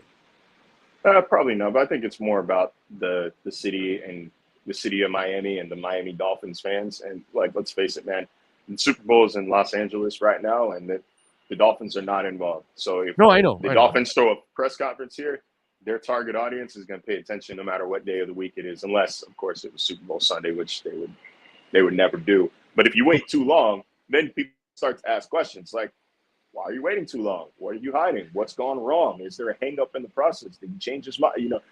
More and more rumors will start to bubble and swirl. I think they're saying, all right, Tuesday might be a little quick to have it done. Not sure if he needs a day to, he was just here on Friday. Maybe he needs a day to, personally say goodbye to the guys in San Francisco, get his affairs in order up in the Bay Area, kind of figure out some logistics when it comes down here. Maybe he wants to be down here on Tuesday. Maybe he gets here Tuesday and wants to just breathe, for a day. Breathe. Come here on Monday and breathe for a couple days before jumping right into the press conference. So it's going to be at some point this week is what I'm told. I don't think that fans will have to wait too long. And I know from a media standpoint, kind of excited to see what kind of presence he brings to his first press conference after seeing how spectacular he can be with the media in San Francisco, with all those videos that have gone viral on social media lately. Follow him on Twitter at Marcel_LJ and catch him twice a week here with the Edge Energy Drink Miami Dolphins Insider Report. Marcel, thank you, my man. I appreciate you immensely. Of course. Thanks for having me, man. Looking forward to Thursday. You got it, baby. Be good. There you go. Marcel Louis-Jacques and our Miami Dolphins Edge Energy Drink Insider Report. You now have the edge on the Miami Dolphins with the Edge Energy Drink Miami Dolphins Report featuring ESPN's Marcel Louis-Jacques. Get the energy drink that's delicious and smooth with zero aftertaste. You can only order Edge Energy Drink at myedgedrink.com. That's myedgedrink.com. Nelson Alfonso, by the way, says Big O Mike McDaniel looks like a bootleg Harry Potter. Yeah, I know. Everybody makes the same Harry Potter jokes and all that kind of stuff. And Tony Dungy looked like a cigar store mannequin. And Mike Fratello was a short guy on the sidelines. Didn't really look like, Mr. Coach, like, let's say Pat Riley looks, tall, slender with the Armani suits and all that kind of stuff. There's been a lot of successful coaches in the history of time that didn't look like the most intimidating fellows on the sidelines. Tom Flores didn't really look like anything. He looked kind of boring and lame on the sidelines. Hell of a coach. So Mike McDaniel, I'm not judging a book by its cover, man. I get it. That's what we do nowadays. That's why I kind of think that this hire is going to end up shocking us all, because it's the least sexiest hire I've seen so far by people.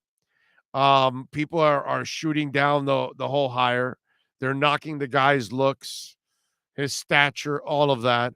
And I almost feel like this is I've never seen any coach get treated this way.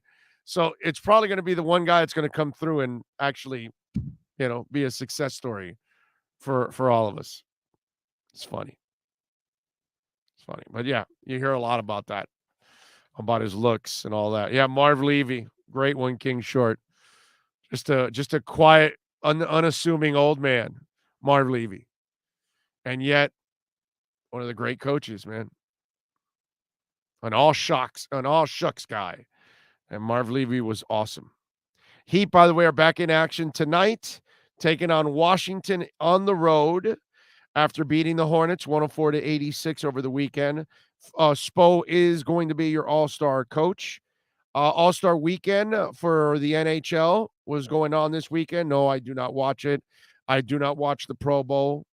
I do not watch the NBA All-Star game either. The only one I watch is baseball. That's the only one I watch.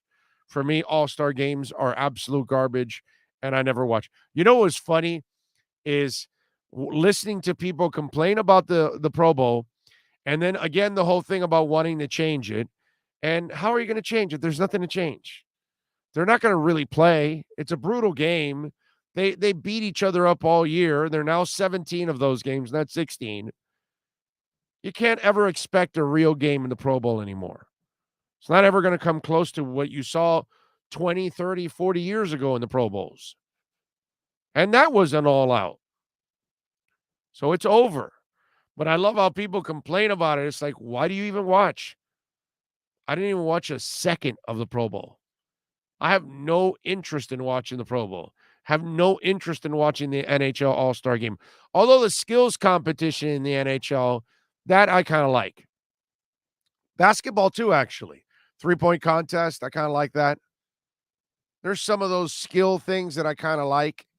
But the All-Star games itself, they're garbage. But it's funny to hear people so disgusted and bothered by it. And it's like, bro, there was, you know what I was doing? I was watching Jack Reacher yesterday. I finished the whole Jack Reacher thing with the wife yesterday. Screw the Pro Bowl or NHL All-Star game. Give me my regular Panthers. Give me my Dolphins. I don't care about the All-Star games. Boss B, thank you for the love in the super chat. He says, Big O, do you need a booster to attend Fillmore? I don't know. I haven't heard that you need any kind of shot to go to a concert. I haven't seen anybody ask for anything here for any concerts. Almost went to Imagine Dragons yesterday, but I didn't. Pro Bowl is a joke. It's too end touch. Right. But who cares? Don't watch it. I never even looked at it. I don't even think I saw a highlight of the Pro Bowl. What am I interested about? Why would I care about the Pro Bowl? Hilarious. The skills challenges are very entertaining to me. I don't mind the skill challenges, but the games itself, never watch them anymore. God, I the last time I watched a Pro Bowl, I was forced. I was in Dallas. I was there for the week of the Super Bowl coverage, which next year, hopefully we will be at Super Bowl Radio Row week. We'll set all of that up next year. But I was at Dallas, and we went to a cigar bar.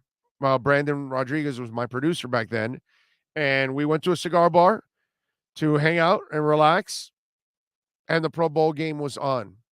Now, I mean, I glanced at it a couple times or whatever while I was smoking my cigar and talking to people there, but it wasn't like I was watching the game itself.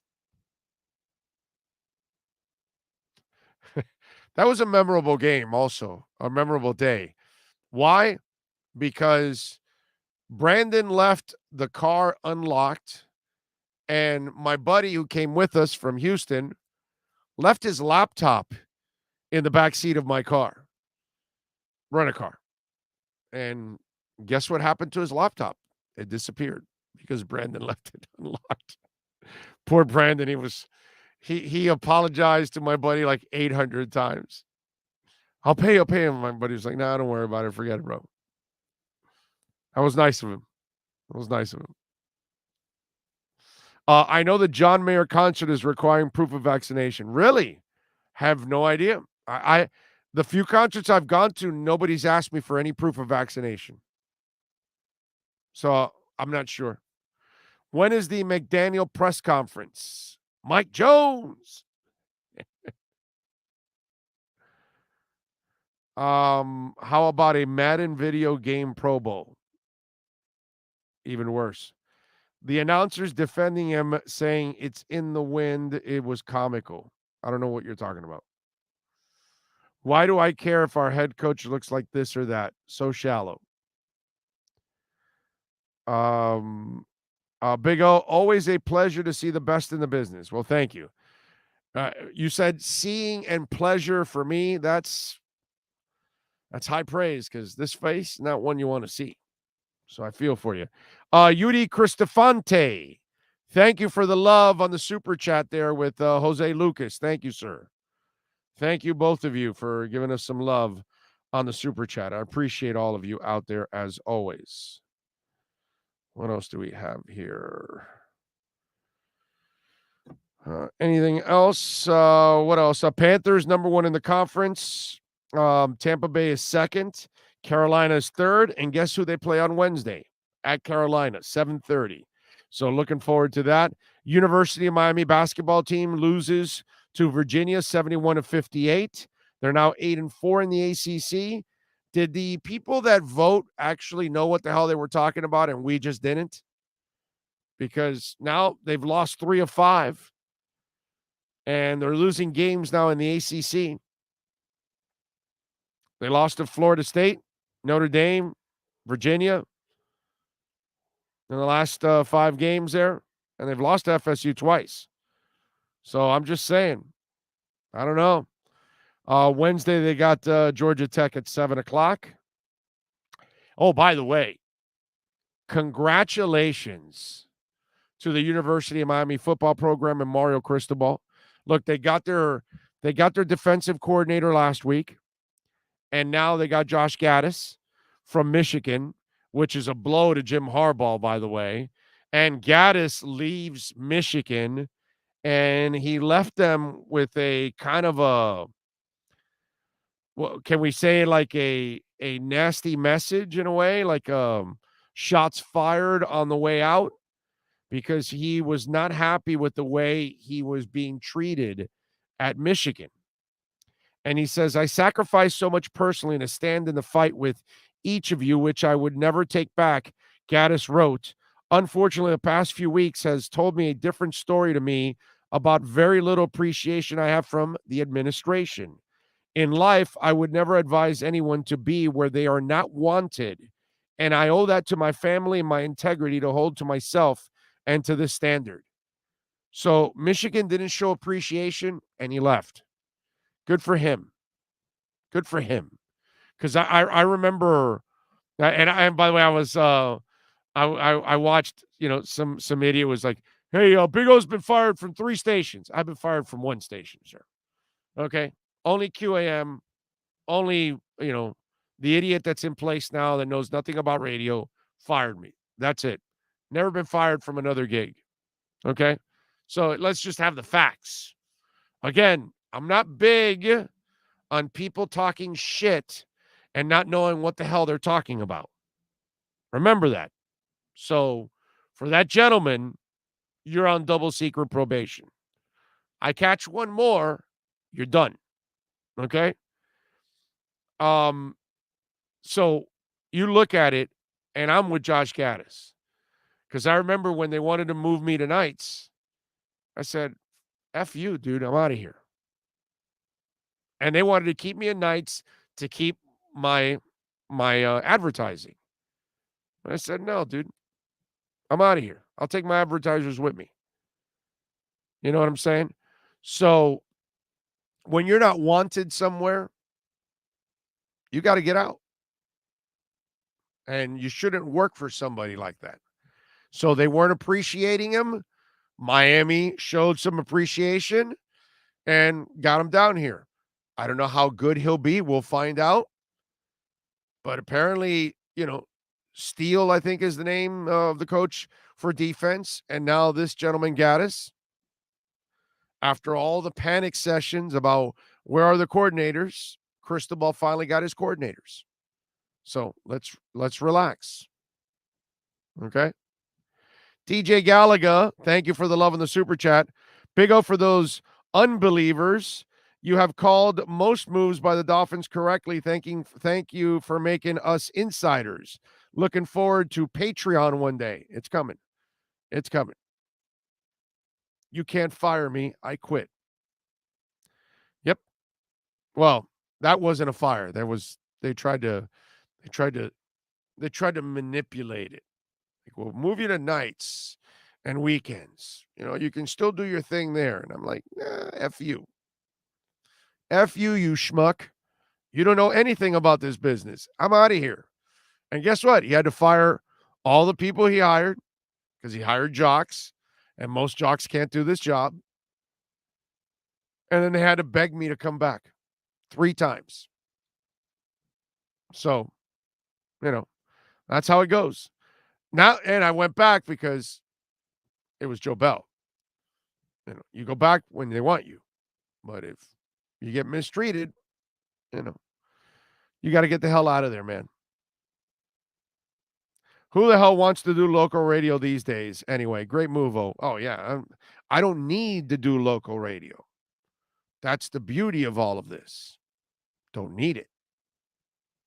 We can stand on our own.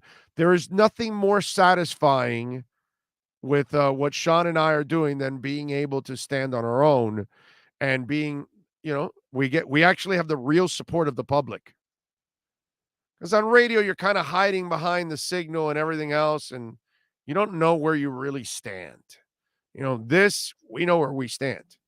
And thanks to you all, we're blessed in a big time way.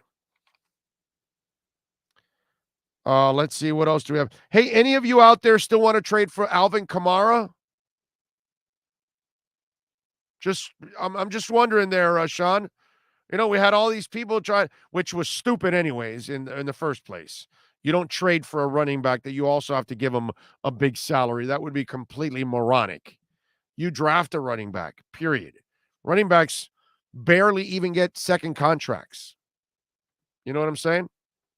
So Alvin Kamara arrested, little battery in Vegas. Just wondering how many of you still want him out there. Still think that's a good pickup there.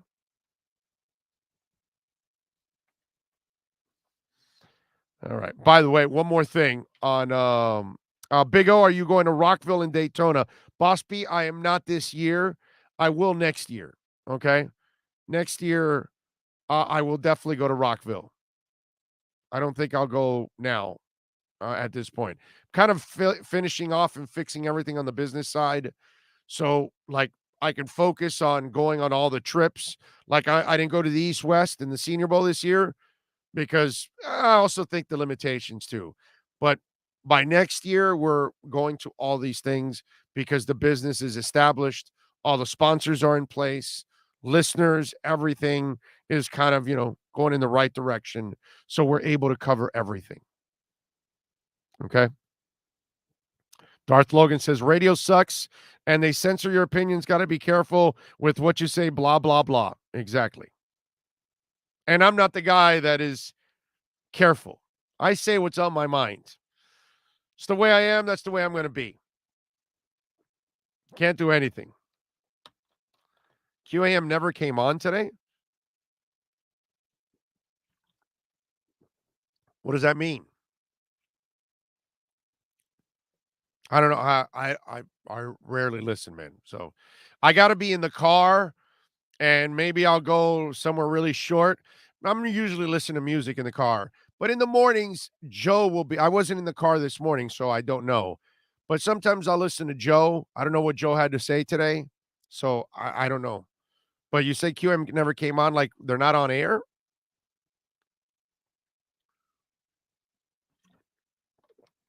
I mean, the idiots built a building they couldn't even finish. What can I tell you? Coinbase is down. What I would tell you is don't use Coinbase. Go to OKCoin. Go to crypto.com. Go to Voyager. I mean, crypto.com is a proud sponsor of ours. I mean, OKCoin is a proud sponsor of ours. So, but I'm not a phony. I've been an OKCoin fan way before they were sponsored. That's what I love. You know what I mean? Because I truly sponsor things that I believe in. If I don't believe in it, I'm not like I would never sponsor Coinbase. Never. No. Why am I going to do something that is not productive for you? Oh, because they're paying me? Screw that, dude. I'll get another sponsor that I actually believe in. I don't believe in any energy drinks. Energy drinks suck, dude. John gives me the edge, and I'm like, holy shit. This is super smooth. This doesn't even taste like it. Like that Red Bull, that tastes like crap. Aftertaste, all that. I'm not representing a damn thing that I don't believe in. I've had fights with salespeople for this because they want to sell me something to a company. And I'm like, I never met the company. I never saw the product. How am I going to represent it? Then I have the program director coming in saying, hey, we got to make money. And I'm saying, no, man, that's my responsibility. That's my reputation that's behind this. So if I don't know the company, I'm not representing jack shit. You know how many fights I got into with that? So I got to believe in it. I'm telling you, Coinbase? No. Okay, I'm an OKCoin guy. Go to OKCoin, way better in the staking. You can make so much more money. But okay, if you're not an OKCoin guy, fine. Crypto.com, Voyager. My God, even Binance, which is the biggest, but they have some issues. But okay, dude, don't use Coinbase. Those of you that are on Coinbase, get the hell out. Move your crypto somewhere else. Terrible company. Big O, new era of Miami football, both Canes and Dolphins with new coaches. I'm excited. I'm with you, man. I'm with you. I'm super excited. When I found out the staff McDaniel was a part of for the Redskins in 2013, my excitement level went up tenfold. I'm with you. I like McDaniel. He's grown on me. I was new to crypto and was talked into Coinbase. LOL. Yeah, well, I'm going to talk you out of it. Get out of Coinbase, bro. Go to OKCoin, move your stuff over to OKCoin, stake it, and get more, make more money off of it. Do it, baby. What about Manscape? What's manscaping? I don't know. What does that mean, sir? Manscaped. I don't know what that means.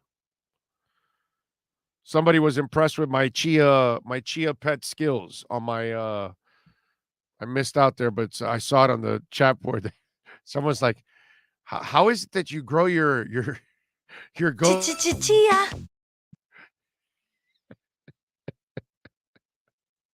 That was good, Sean. That was Chia.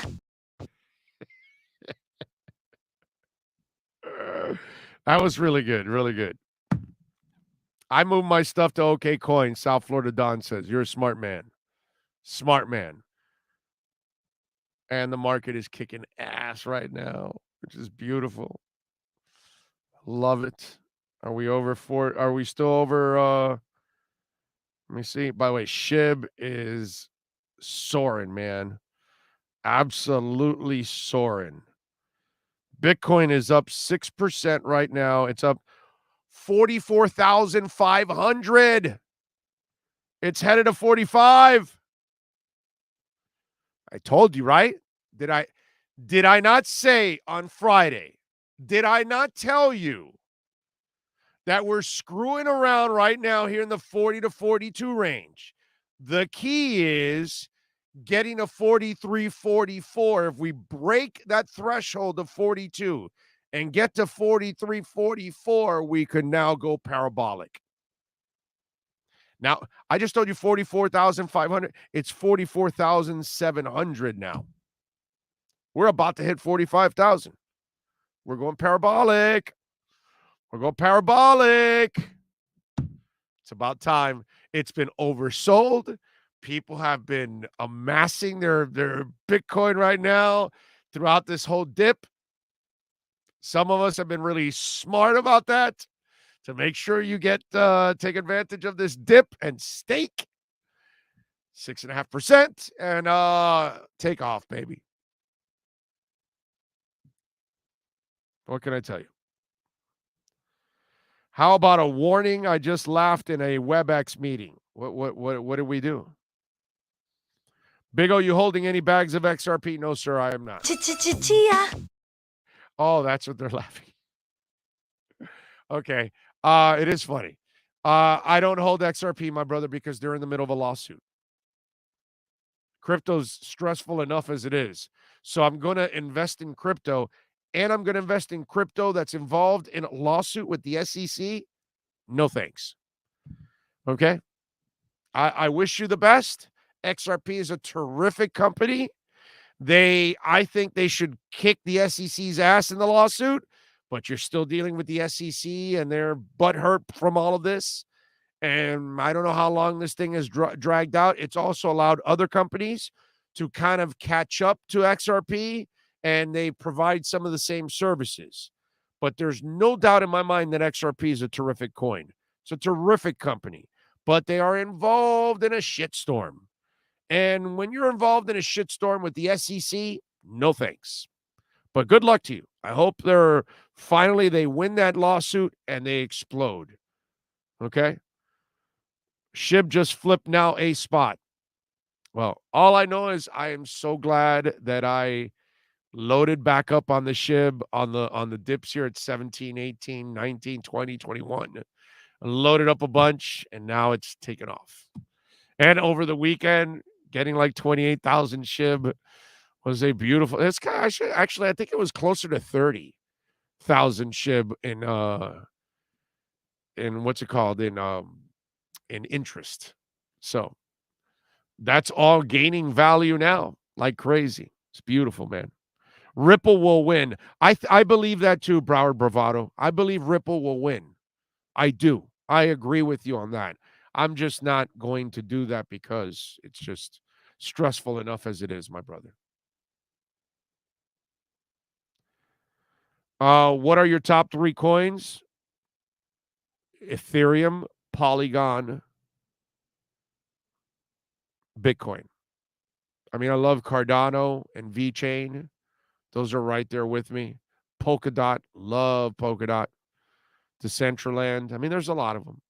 You know, hope you guys took advantage of the Star Atlas dips that have been going on. Freaking amazing. All right. We are out of here. I actually got to rush out of here for a meeting. I appreciate all of you out there as always. I got to thank Ira, Alan, Joe, and Marcel. Remember, if you missed any of those interviews, they'll be all podcasted there as the Ginsu chef that is Sean Stanley will slice up the show on audio and slice it up on video too on our YouTube channel. Please smash the like button there. So many of you out there watching the show. I appreciate all of you out there. Smash the hell out of the like button. Thank you all for tuning in, for supporting us, and for listening to the show and visiting our great sponsors like Acura Pembroke Pines right above us. We'll be there this Friday, actually, at Acura Pembroke Pines. We will see you tomorrow, same time, same place, same bat channel. Love you all. Chia. This is the Big O Show. Sports fans love a place with great food, cold drinks, and TVs everywhere. That's why sports fans love Sports Grill and their 7 amazing locations. Check out the Bird Road location at 11481 Southwest 40th Street in the back corner of the West Bird Shopping Center. Sports Grill is also now offering some great employment opportunities. All kinds of positions are now available from kitchen to hosting. Call for more information at 305-485-8845. From wraps to salads to amazingly delicious specialty dishes, Sports Grill is the home to the legendary special grilled wings. Since 1987, Sports Grill, good food, good drink, and good friends. It's the Big O Show. Judge you